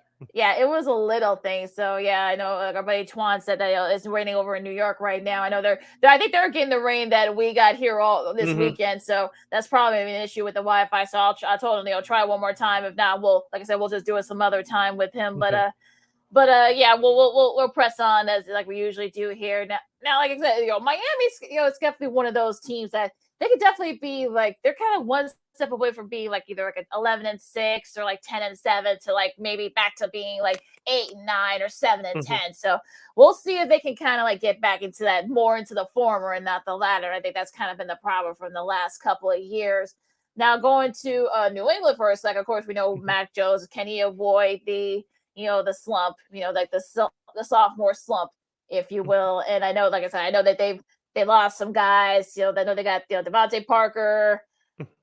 I know they got Hunter Henry, but on the defensive side, that's not exactly the defense that we're used to seeing for New England. But they were right there last year. So like I think for the Patriots, it's gonna be very interesting in can Mac Jones stay healthy and be kind of like avoid that sophomore slump that usually second year quarterbacks go through. I know they've been holding him back. I'm talking about Mac Jones during the preseason in terms of Bill Belichick, or Bill Belichick, as I call him on this show. I know they've been holding him back a little bit during the preseason, but I expect Mac Jones to have a good year. The playbook was stripped from him to a certain extent last year. He had his moments last year, but he had his moments where he didn't look so good because he was a rookie, still trying to learn. And so I expect him to make a jump from year one to year two. Now, running the football, that did it by committee last year with Ramondre Stevenson, Kevin Harris, and Damian Harris as well. Now, if you studied the New England teams from the past, they were always known for having a big offensive lineman and having, even though it was underrated, they had one of the best, always having a good enough running attack to wear teams down. Bill Belichick, especially when his teams have the lead, he likes to have nice long drives. And how do you do that? You beat your opponent up front and you run the football. And I expect Bill Belichick to do that again this year. You remember when they beat Buffalo on Monday Night Football last year up there in Buffalo, he ran the ball 47 times. And you saw what happened. I expect him to do that, to continue to do that this year. But I still expect Mac Jones to have a big jump in year two. I mean, I know Damian Harris. We'll see if he can kind of be that guy, because I think that's going to be kind of like the thing. You got to be able to have the guys to do that. So I don't know. I mean, it's sort of one of those things where you never want to count them out. I mean, I know James White just retired, so that's going to be kind of like a big thing, because he was one of the reasons why they did what they did last year against Buffalo. On the road. So I think that's going to be kind of like the thing here. So we'll see what happens. I mean, I kind of feel like they're kind of like right there in the thick of it, too, as well, for the wild card. They were last year, but I don't know. I mean, like I said, I don't want to. You never want to count Bill Belichick out, but at the same time, though, I kind of feel like, okay, let's see what this team can do here. What's this sort of like a bunch of no name guys, if you will. Yeah, you're listening to Second City Sports, the Monday edition. We're live in living color right here on Sports Zone Chicago. I'm Sid, that's Lakeena, as we preview in the AFC East for this upcoming 2022 season. Lakeena, let's stay with New England with just a couple more minutes in the wide receiver department. You mentioned Devontae Parker was acquired from Miami this offseason via trade, but who's going to step up to be the number 2 wide receiver? You have Nelson Aguilar, Jacoby Myers, who had his moments last year, and also, too, let's not forget Nelson Aguilar and Kendrick Bourne. You would think you would expect big years out of one of both of those guys. Yeah, you would think so too. But you hope that maybe they can kind of get back in there, sort of like be kind of like right there in the thick of it and such. So again, we'll see what happens. We'll see what happens. Now, our buddy Antwan's back. We're gonna try one more time to see if we can get him on with us. Now, Antwan, can you hear us? Yes. Can you hear me? Yes. Yeah, you're coming in beautifully now. So as we were saying about the Jets, now of course, Zach Wilson, and that injury as such, what's his status for week 1? Well, we're still trying to figure that out. Robert Saleh has not committed to him or Joe Flacco starting against the Ravens, but it's going to depend on if he's 100% from the bone bruise and also the meniscus injury he suffered against the Eagles. If he is, then yeah, he'll start. If not, then Joe Flacco will start against his former team, the Ravens. Antwan, me and Lakeena were talking about the Jets offense before you hop back on with us. And looking at the depth chart here, there's a log jam and running back. You have Michael Carter, Tevin Coleman, and Breece Hall. Who, in your opinion, who's going to take the bulk of those carries for the Jets running game this year? And perhaps when Zach Wilson returns to the lineup? I think it'll be a running back by committee situation. Obviously, you drafted Brees Hall in the second round, so I definitely think he'll eventually be the starter. But I think week one it'll probably be Michael Carter sprinkle in with some Brees Hall, and they might use some other running backs too. You mentioned Tevin Coleman too as well, with Michael Line also in the midst there to possibly get a spot on the team, and then Zonovan Knight, who's also done some things in the preseason. We'll see if he can somehow make the team, if not the practice squad. But yeah, they have a deep running back room. But I imagine Carter and also Brees Hall will probably get a bulk of those carries. What about their receiving core? They got a pretty solid young group of receivers. You got Elijah Moore, Corey Davis. What about their receiving core and kind of like a nice little sort of like mix of what Zach Wilson or even Joe Flacco too? I was assuming that he'll probably have to start maybe for a week or two for the season. I think the receiving core is also very deep. Where you have Elijah Moore there. They also drafted Garrett Wilson from Ohio State too. Braxton Berrios did some good things for him last year too. So yeah, you have a really good deep receiving core. Corey Davis ended up was one of their key contributors until he suffered that season-ending injury a year ago. And then you also have Denzel Mims is still trying to vie for a spot on the team too as well, along with Calvin Jackson. So they like their receiving core. I think it's substantially better than what it was last year when Zach Wilson had his struggles, and I definitely think you'll see that on the field this year. New York Jets beat writer from the New York Daily News, Antwan Staley, is joining us here on Second City Sports, the Monday edition. We're live in living color right here on Sports Zone Chicago. Sid, Lakeena here with you. Don't forget, you also can catch Sports Zone Chicago live and on demand on Roku TV. Antwan, the Jets defense, they're a young bunch. They had their moments last year. What do you expect from this group this year? Who do you expect to step up to take to be the leader of that young Jets defense? It was like really a struggle. I mean, they finished dead last in like yards and points per game. So I think getting a guy like a Carl Lawson back to go along with, also picking up Jermaine Johnson and also drafting Ahmad Sauce Gardner, I definitely think it's going to be huge for him. You also still have Quentin Williams, who is patrolling the middle. CJ Mosley is definitely a veteran that, that's still playing at a very high level there. So they feel like, especially getting the additions that they did in the draft and free agency as well, they feel like the only way to go is up. And I agree with that. We'll see if they can at least be an average bunch this upcoming year. But yeah, last year they was just horrendous on just about stopping the run and also the pass as well. Yeah, I think getting LaMarcus Jr. can help as well with that, secondary especially. But Mekhi Becton, how big of a loss is that for the Jets? I felt so bad when he got hurt and such. So what do you think about a big loss that is for them? I think when you get Dwayne Brown, I definitely think he's probably the better player at this point in his career. Obviously they thought Mekhi would be the right tackle this year while switching George Fenn over to the left side, and they thought they would have a great nucleus, but Mekhi going down for the second straight year, suffering that season-ending injury last year in week one, and it's definitely devastating for him because now his future is really in peril because the Jets are going to have to make a decision whether to pick up his fifth-year option, and I highly doubt they would pick that up simply because he's missed so much time the last couple of years. So yeah, I definitely think his career will definitely be in jeopardy. I think he'll spend at least one more year with the Jets, but I think they have a good situation with Dwayne Brown, getting him when they were able to, especially a Pro Bowl talent like himself. Yeah, let's quickly go over to the rest of the division, Antwan. And of course, everybody, including yours, surely has Buffalo winning the division on paper, but you still have New England, who have made some improvements to their roster, and you have Miami making the biggest splash during the offseason via the trade for wide receiver Tyreek Hill. Do you expect the Dolphins to be in the conversation for the playoffs, or do you think it is going to be another struggle, a learning curve year for Tua Tagovailoa? Because I think this is going to be a big year for him, especially now he has the number one target in Hill. Well, I mean, I think it's all on Tua. I mean, they've gotten weapons. They have Jalen Waddle to go along with Tyreek Hill. They picked up Cedric Wilson.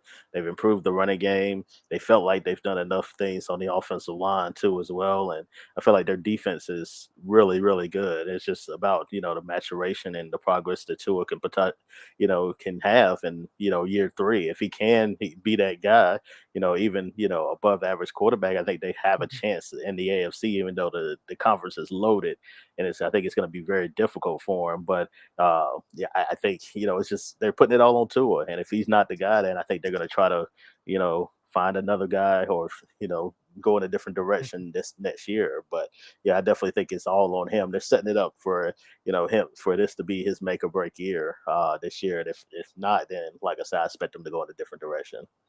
How much of a little energy Joe will Mike McDaniel bring to the Dolphins? I think you'll see a lot of the schemes that they used in San Francisco. He'll do rely a lot on the running game, and also do some saying similar concepts. I don't know if they'll necessarily have a guy like a Debo Samuel. I don't think they necessarily need one, but they have playmakers, and Waddle and Hill, and you have Mike Gesicki, although I think a lot of people are skeptical. If Mike Gesicki and the right fit in the system as the more of a receiving tight end, as more of a instead of a blocking tight end. But they have weapons. It's just a matter of just getting that consistency from the quarterback position and the offensive line. I definitely think those are the big two keys for the Dolphins this year. Anton Stanley from the New York Daily News is joining us right here on Second City Sports Live and in living color, right here on Sports Zone Chicago. Sid Lakeena here with you on Second City Sports.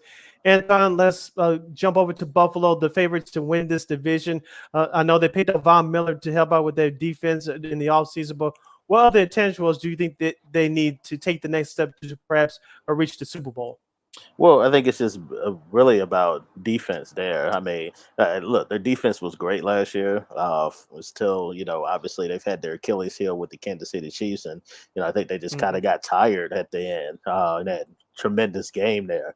So they thought about improving their secondary. They did that. They're getting Tre'Davious White back, from his season-ending injury a year ago. Getting Elam from Florida, I definitely think could be huge to go along with Jordan Poyer and Michael Hyde there. I think they have a complete secondary. I think their front line is great.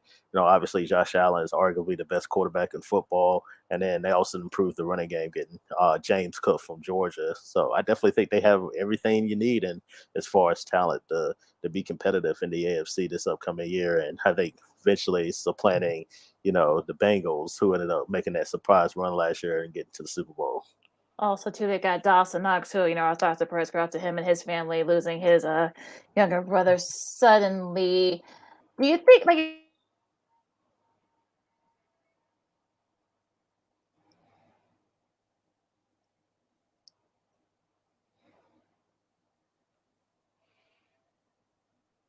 What was that?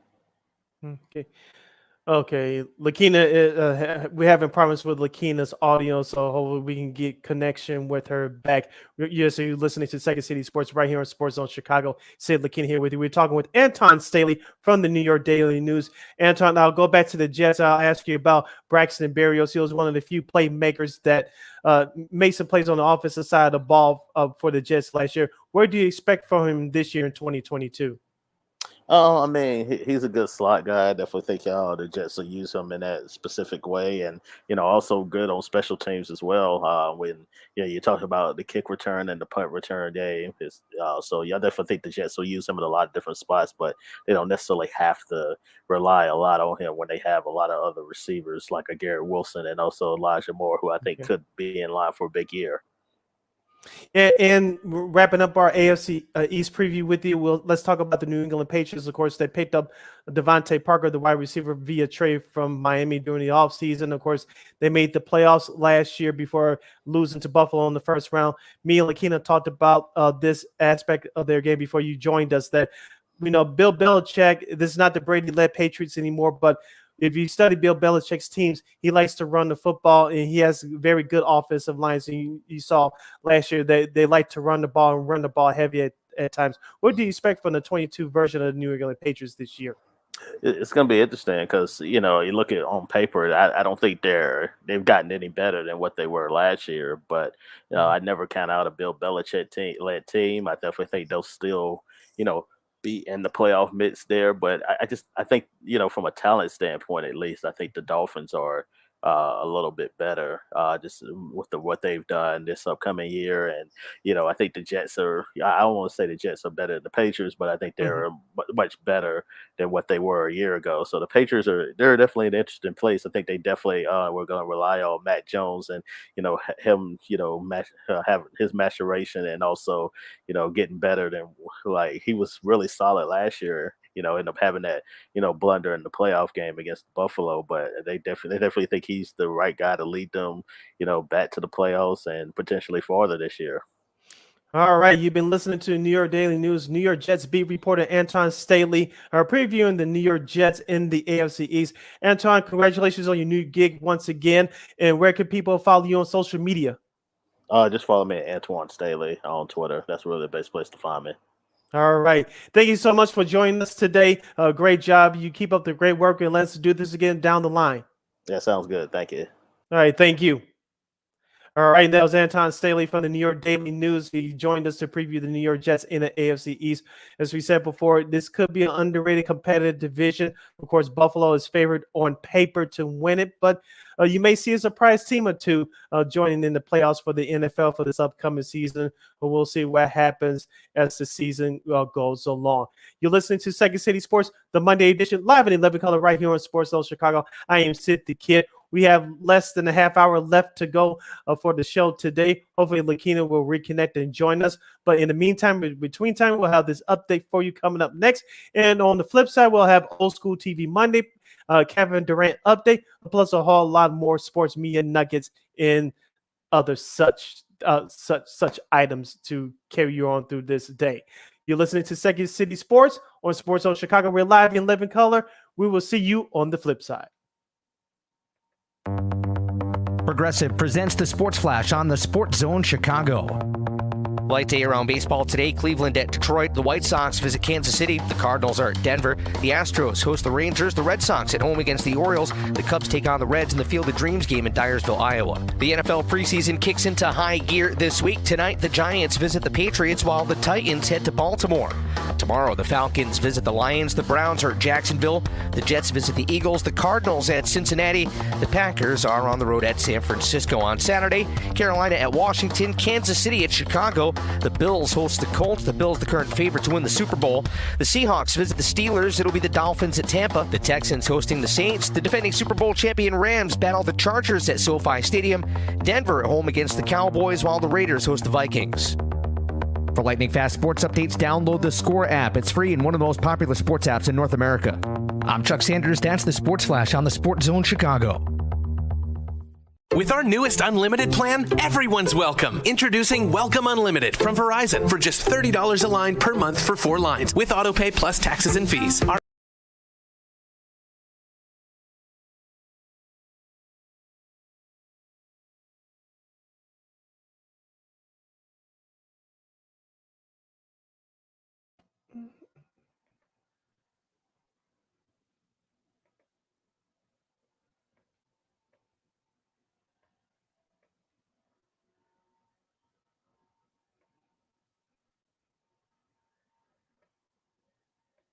Thoughts of suicide may feel impossible to overcome, but with help and support, you can find hope and meaning.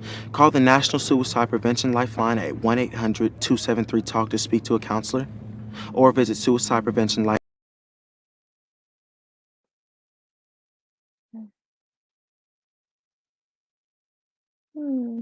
Sorry about that, folks. A little bit of technical difficulties there. I know they got a Jets got a game against Atlanta tonight, so that's probably why he had the Jets. So No pun intended. yeah, right. Oh my gosh. So what was his final record for the Jets?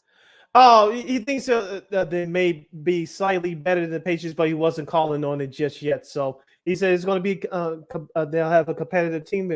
We'll see what happens. As we talked about before, Lakeena, the AFC East could have one, maybe 2 teams be a surprise team in the NFL this year to sneak into the playoffs. But we'll see what happens. Welcome back to Second City Sports, the Monday edition. We're live in living color right here on Sports Zone Chicago. I'm Sid. That's Lakeena. You can get at me on Twitter and IG at CK80. Once again, at CK80. That's SIDKID80. That's SIDKID80.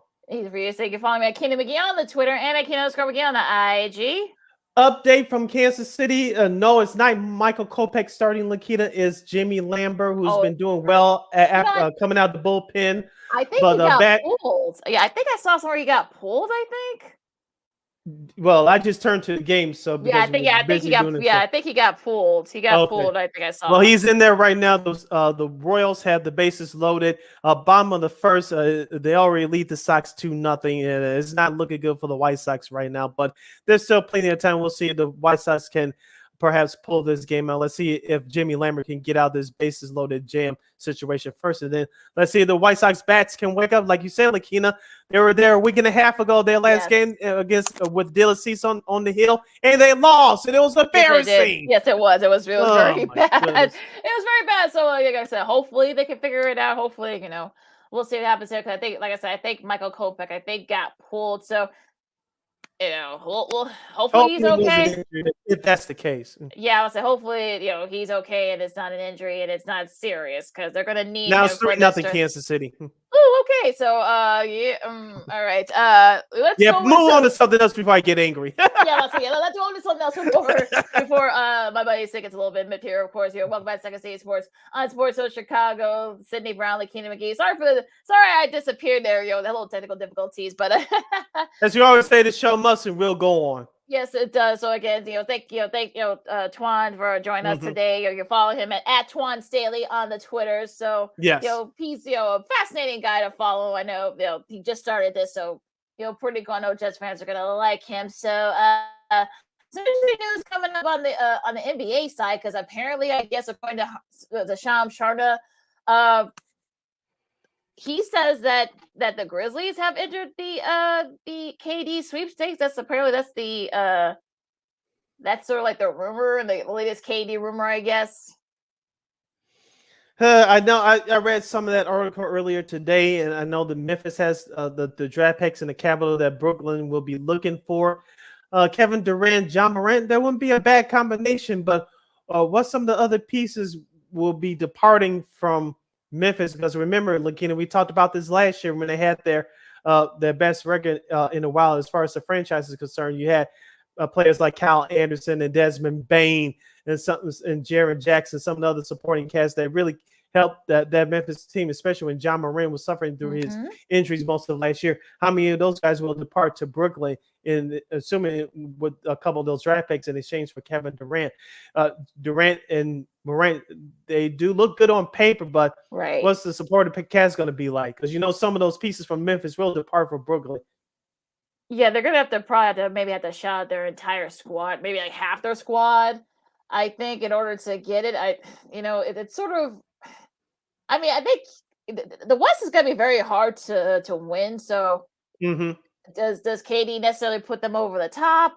Maybe. I know that he and Steven Adams played together for a little bit when he was at OKC. I don't know. I mean, do you trade like a Jaren Jackson Jr., one of your younger guys? Do you? Oh boy.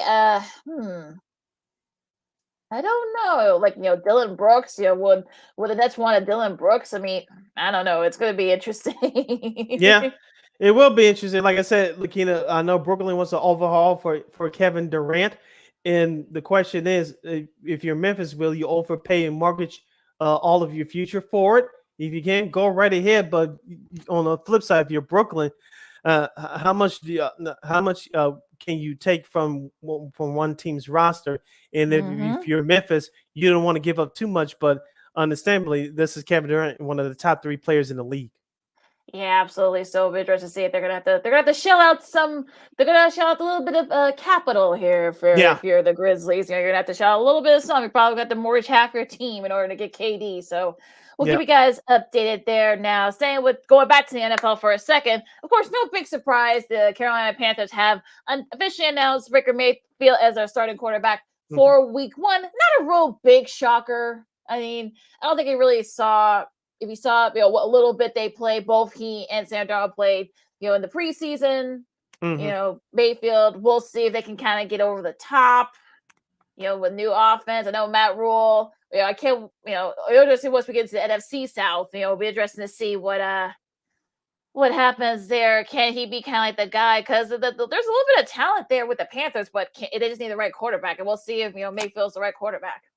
And also, too, at least with Mayfield, as we talked about before, you'll have a healthy, healthy Christian McCaffrey coming back. You have Chuba Hubbard as well. He had his moments last year as a rookie carrying the load when McCaffrey was out due to various injuries. But the question for me for Carolina is two questions. One, can a defense improve from last year to this year? And who's going to be the number one wide receiver target to help out Mayfield? Yeah, that's because right now I don't see it. Yeah, I'll say I can't wait until we get to the NFC South because it's they don't really have much. So, it's going to be up to Mayfield to kind of like get it going there. Going back to same with the NFL, go back to New York only a little bit on the other side in the NFC. Giants rookie Kelvin Thibodeau will miss 3 to 4 weeks. Avoided serious injury. He has a sprained MCL, so it could have been a lot worse. That injury did look scary. It did look scary for a second, but usually we know that Thibodeau is very transparent. That's one of the things we love about him. He said, "Look, I'm going to be okay. It's not serious, and it's not. The ACL is intact. All the other ligaments are intact, so that's good." So he might be back by week 1. We'll see, but so they have Giants. I'm sure they're breathing a sigh of relief. Yes, and going back to baseball just a second for a quick update, the White Sox will go to the top of the second, trailing 4-0 to Kansas City. So somehow Jimmy Lambert got out of there with a bases loaded jam. So the White Sox, at least at this point, look respectable. And Michael Kopech was pulled due to apparent injury. The White Sox, as usual, will lie to us and update us later about what type of injury that he had. So that's an update from the White Sox in Kansas City. Now, you mentioned Rick Hahn. I'm sure Rick Hahn, what's he thinking right now? I'd like to see it be in his brain and see what he's thinking, but go ahead. Yeah, but back to the New York Giants, Lakeena. That was a scary injury. Thank goodness that he's going to be okay. I know maybe a few people have a Giants being that surprise team this year. As it will get to it much more deeper when we do our NFC East preview. But Daniel Jones, he's got to make a hell of a lot of improvement because he looked good in a couple of spots during his rookie year, but he's taking a big step back. He has to take a huge step up this year if he wants to be a starting quarterback in this league. Yeah.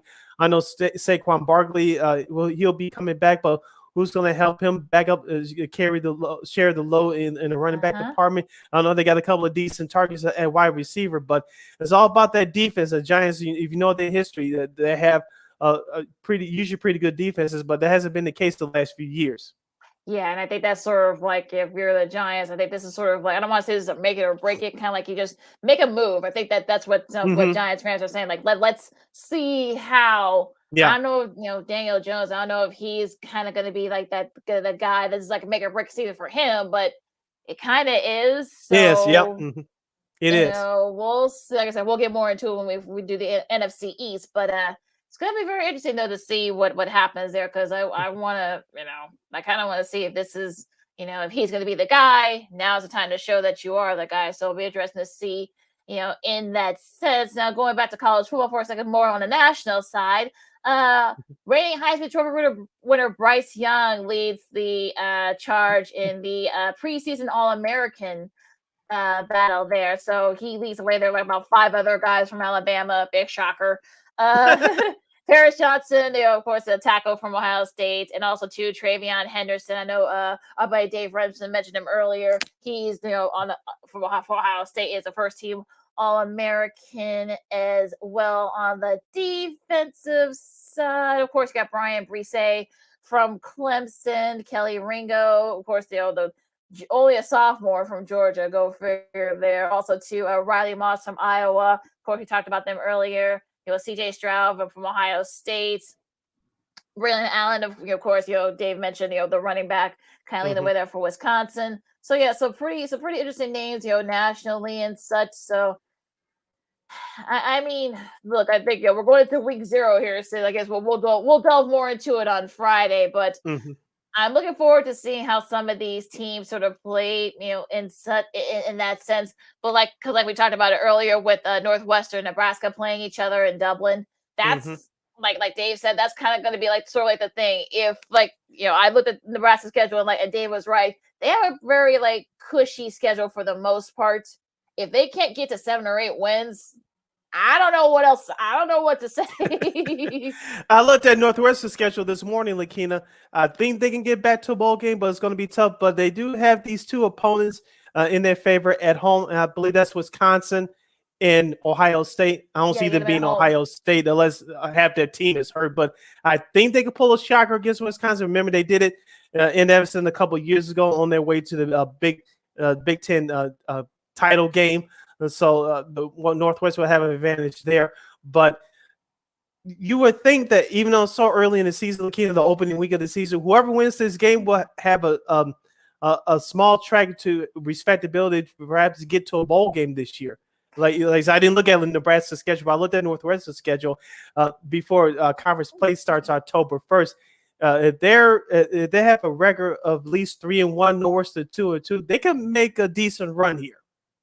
Yeah, I mean, like you said, they don't have to play Michigan. They get Wisconsin and Ohio State at home, so that helps a little bit. So I think that should definitely help them.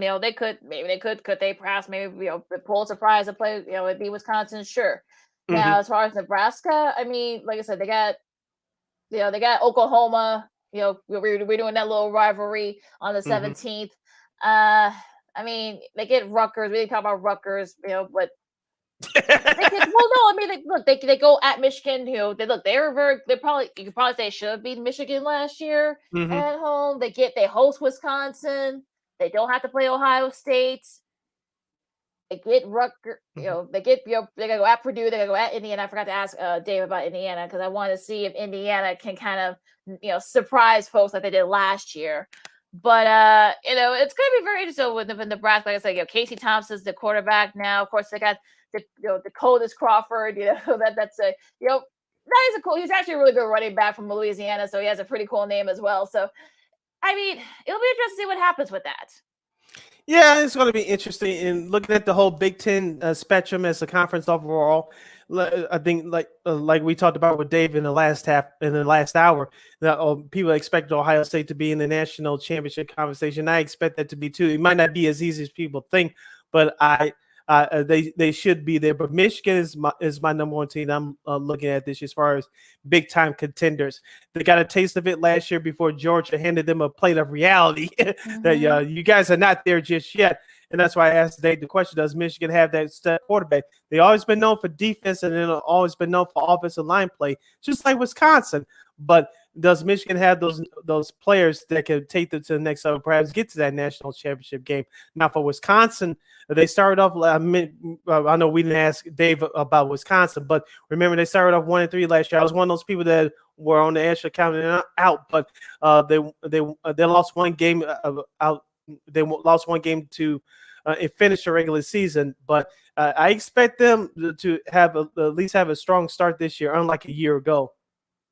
Yeah, I'm fascinated to see what Wisconsin's going to look like because I know, look, they've got the defense. They got a lot of guys on defense back from last year, and so I think a couple of them were on the preseason Big Ten honors. So that will be a problem. Now, can we get to that running back situation and such? So that's going to be kind of like the thing that's really going to want to see how they look there on the offensive side. Now, going back to Michigan for a second, their defense they have to replace a lot of guys on defense. We'll see how much depth they have. So I think that's going to be kind of like the thing. I think the offense is fine, but the defense, I think, is really going to be kind of like the thing that's sort of, that was their bread and butter last year. So we'll see if they can kind of lead the charge there. And maybe the offense probably got to not carry them necessarily, but they kind of be like sort of the. I was just going to ask you, at least to me, the offense got to carry Michigan at least through the first 4 or 5 weeks of the season until conference play starts. So hopefully that defense will be at least respectable, and the guys you expect to fill in those shoes for the guys that departed via graduation, what have you, grow up and at least be contributors. Well, yeah. Well, like I said, but the defense is young. It's not that they don't have. It's not talent. It's that they're young, and they didn't have, like I said, they didn't have a lot of reps last year. So, I think once they get into the groove, I think that the schedule kind of favors them a little bit. So I think that helps. to kind of like get them into it as they get ready to, for Big Ten play. I mean, they got to go at Indiana. Indiana's giving them a hard time, of course. They got Michigan State. They don't have to, they don't have to play Wisconsin. They don't have to play Northwestern. So that kind of helps them a little bit. Their guest schedule kind of sets up for them in that sense. Of course, you got Ohio State that Saturday after Thanksgiving. So that's going to be kind of like the thing here. So we'll see what happens. Hopefully, we'll have more folks to talk college football with as we're going going into week 0 and going as we get to officially start the season. Yep, and I know it's an exciting time. If you're a sports fan, I know it's a bigger exciting time for Lakeena because she's a college football nut. And as we said before, you want to keep it here on Second City Sports as we did last year. We'll do it again this year. We'll give you our previews, our synopsis of the biggest games for college football Saturday every Friday. We do it for the NFL as well with our picks with Christine Manica, but keep it here on Sports Zone Chicago every Friday, starting this Friday and in all the other next Fridays throughout the college football regular season as we give you our keys to victory for the key games in the college pigskin department.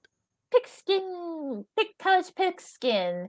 A lot of fun there. Also, too, we want to give a shout out to Sister Jean, who's kind of like, I don't want to say she's a mascot. I don't want to insult her there, but, she's kind of like the spokesman for Loyola Chicago Hoops. She turned 103 yesterday. So, happy birthday, Miss Sister Jean.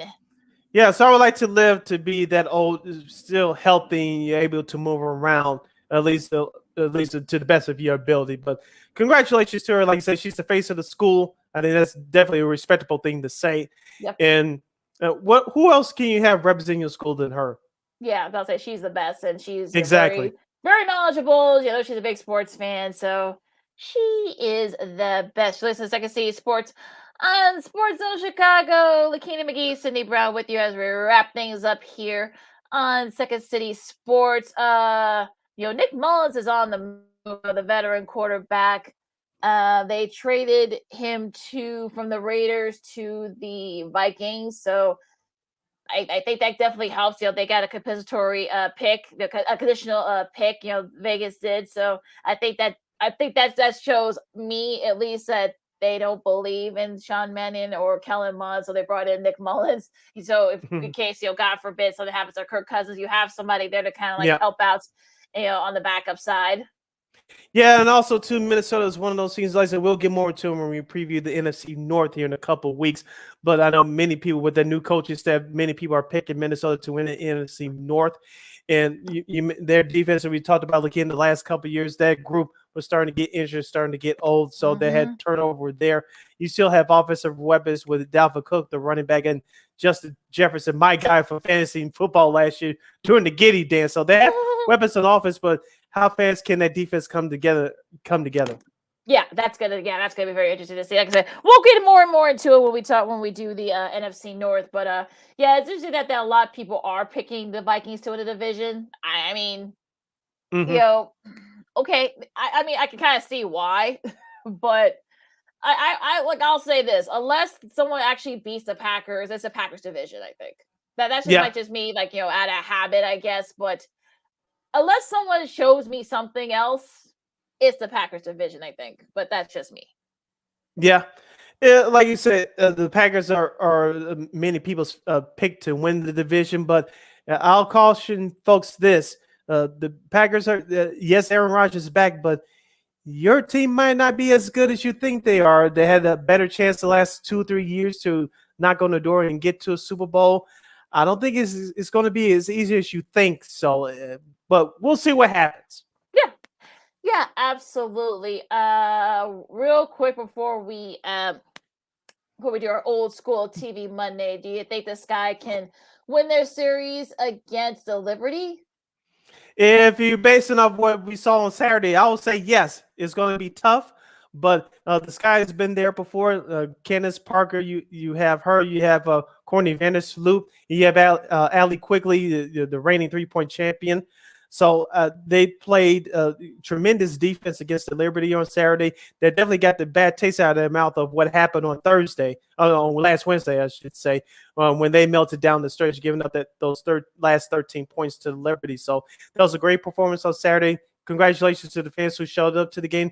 I saw part of it. They had energy. It was loud. It was crazy. So I know the Sky organization and the players appreciate the fans. The fans been coming out this year. I do have to say that. And shout out to the Marquee Sports Network, the Cubs TV channel that broadcast the games. I know it was on ESPN on Saturday for those of you before you yell at me, but I know the Marquee Network broadcasted almost every game for the Sky this year. So the Sky has really caught the heart of Chicago sports fans. And so hopefully they can continue. Should the Sky win tonight, I think they'll win tonight. It won't be by 38 points, but I think they'll win tonight against the Liberty and move on.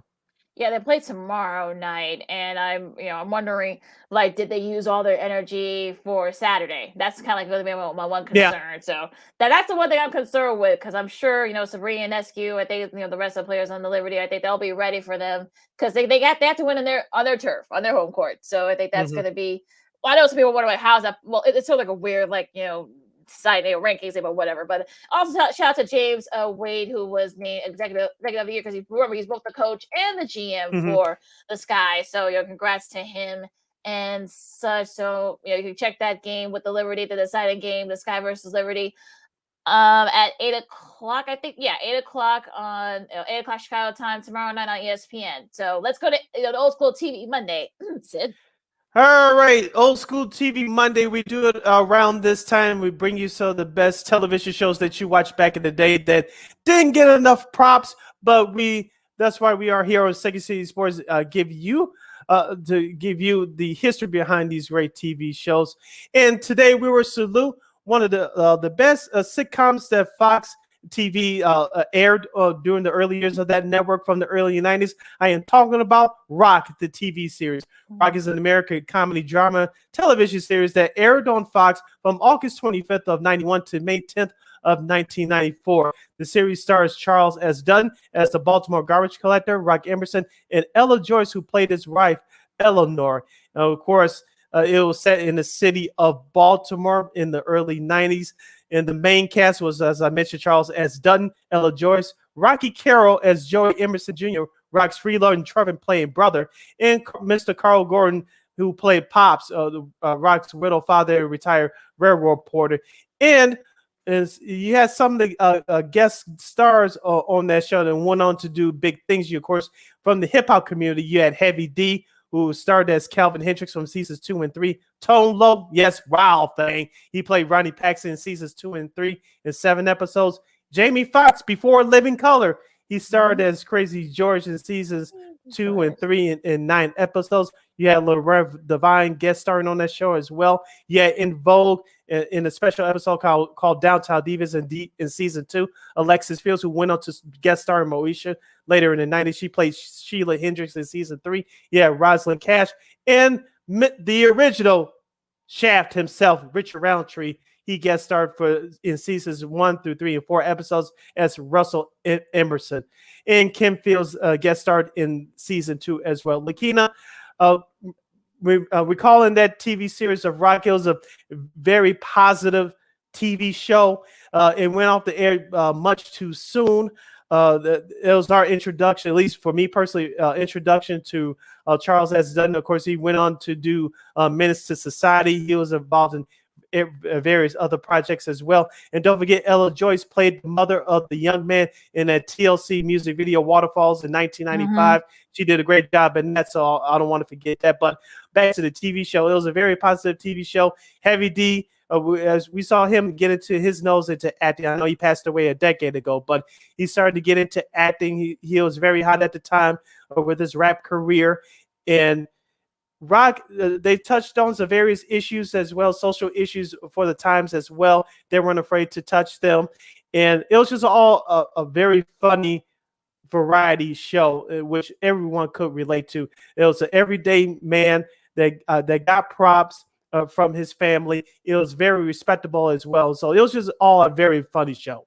Yeah, I mean, critically acclaimed, and it was set in Baltimore in the inner city. Of course, Rock, the blue collar, garbage guy. Of course, Eleanor, played the nurse and such, and it's sort of one of those things where kind of like the other adventures and misadventures, and like you said, I mean, they weren't afraid to tackle topics. They tackle AIDS, they tackle violence and such, and sort of like, I know Fox was kind of considered like the edgier show. Of course, you had, the Married with Children, who was kind of like the raunchy, double entendre type show. And then you had, shows like Rock, that was sort of like the kind of like the more the critically acclaimed, sort of show. And they actually did the whole second season live. And I'm sure that wasn't easy for them to do. Yep. They did like about 25 episodes live. So that was not easy. And her, Rocky Carrollson, that was not the that was not the easiest thing to do. And they probably would have done it more, but I think they felt that maybe it would have been better. It's more spontaneous, and they cleaned some stuff up a little bit. Look at Rocky now. I mean, he's now playing the lead, one like the head guy over on NCIS. He's been doing that for I think about a dozen years now, almost. So how his career kind of evolved from being like the screw up. Now he's playing like the head guy for the military police. But pretty cool. Of course, sadly Carl Gordon passed away in 2010. But of course, he was kind of like that, the cool, like the dad, that sort of like the older guy that kind of told like it was. And so don't forget, Kelsey Grammer was on there too. He played a detective on there too. He had a reoccurring role there too while he was doing Cheers and Frasier. So he was there for a few episodes as well. So I mean, look, Fox. I think, I know some people feel that the show probably could have went on another like 2-3 more years if certain parameters and such. We really don't really know why. I know some people have their theories as to why some shows end. And you probably say it should have lasted longer, but I think for a show like Rock, I think it has time. I don't think it would have lasted into the 90s and the mid 90s, because I think people wanted more like family oriented sitcoms. I know they had like Fox had South Central and some of the other sitcoms, but I think Living Single, Living Single, that was kind of a little bit of a not really edgy show, but was kind of more of an adult sitcom. I think people wanted more of a family type sitcom, and Rock was not a family sitcom. It was more of like a urban adult sitcom, and that there's nothing wrong with that. But I think some shows I think were kind of more into what they were. So you had like a lot before there were guys. Of course, Clifton Powell, of course, played Andre, who was kind of like the drug lord and such. He kind of played the stereotypical type role. I remember him saying that he kind of was sort of typecast for a while because he played that role so well. But I mean, it's definitely one of those shows that probably should have gotten more of its due. And you could probably say it could have lasted another year or two, but I don't think there really would have been more where it could have went. I mean, at that point, it was kind of, Joey Muchinoff, Rock, and Eleanor, that was getting old. And, so I know that they were struggling to have a baby. We never really got to see that, Rock and Eleanor did. So I know they were struggling. We never really got a chance to really see that come to fruition, unfortunately. Another good point. I forgot about that. Yeah. So, I think, I know they brought Alexis Fields on, played Sheila. I think she kind of was supposed to be that foil, but we really didn't see her too much during like the later episodes. So I just don't think they knew what direction they wanted to go. Did they want to go the more family oriented route, or did they want to go more adult like they were doing before? I think that's kind of what killed them in the end. I think that's just me. I don't know how you feel about that, but that was just my opinion. Yeah, that's kind of a fair assessment. I wish it would have went on for a couple more years. And like you said, the times were changing for that network at Fox and for black sitcoms in particular, of course, not just with Fox, but other shows as well, other networks. We did this show a couple weeks ago, but Hanging with Mr. Cooper, of course, Moesha. I'm sure we'll get to that at some point. As the new network UPN started, so you was going more to those shows, and all the other networks were copying off the Cosby frame for what he did with NBC in the 80s. So that was a trendy point at that time in the 80s going into the 90s. And so I really enjoyed Rock for what I understood it at that time. Of course, it hasn't been reran as much, unfortunately, throughout the later years. And so if it's streaming somewhere, we'll tell you guys. If you guys can tell us where it's streaming, or where can people stream it. I know I saw a couple of clips over the weekend on YouTube, but if it's streaming somewhere, let us know. We'll tell our audience about Rock, because it was a very good show. But like you said, Lakeena, just the question of the direction was the main reason why they went out there. Me personally, a little bit too soon. Like I said, they could have went on the air for at least another year or two. And plus, Fox was developing dramas at that time too. Of course, this is before they started getting to sports, and so they were kind of affected when those shows were kind of affected by that change as well. Yeah, I think that was kind of like the thing, right? I think I saw that somewhere that it was more like the fact that they were going to more live sports. Of course, they got the NFL right around the last season of the show, Yeah, so I think that because might the have been NFL premiered that fall in September.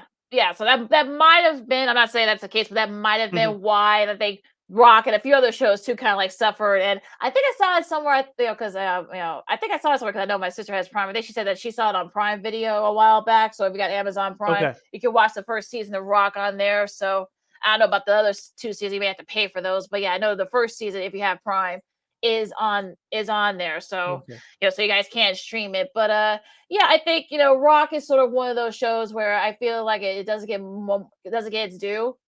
And he is definitely, Charles has said that they probably should have gotten an Emmy, a nomination at the very least for that show, because I think, he's just a very underrated actor in general. But but he's still doing his thing. I mean, look, I know he's like in his 70s now, but he's still doing his thing. So so he's doing just fine. Also, everyone else is too. I know Ella still. I think she did a lot of voiceover work, I think, if I'm not mistaken. So yeah, so she's still doing it too. So yeah, everybody is just we salute the critically acclaimed Fox sitcom Rock.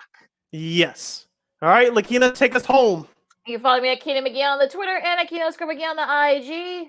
You can follow yours truly, Sydney Brown, on the Twitter and the IG at SidKid80. Once again, that's SidKid80. That's SIDKID80. That's SIDKID80.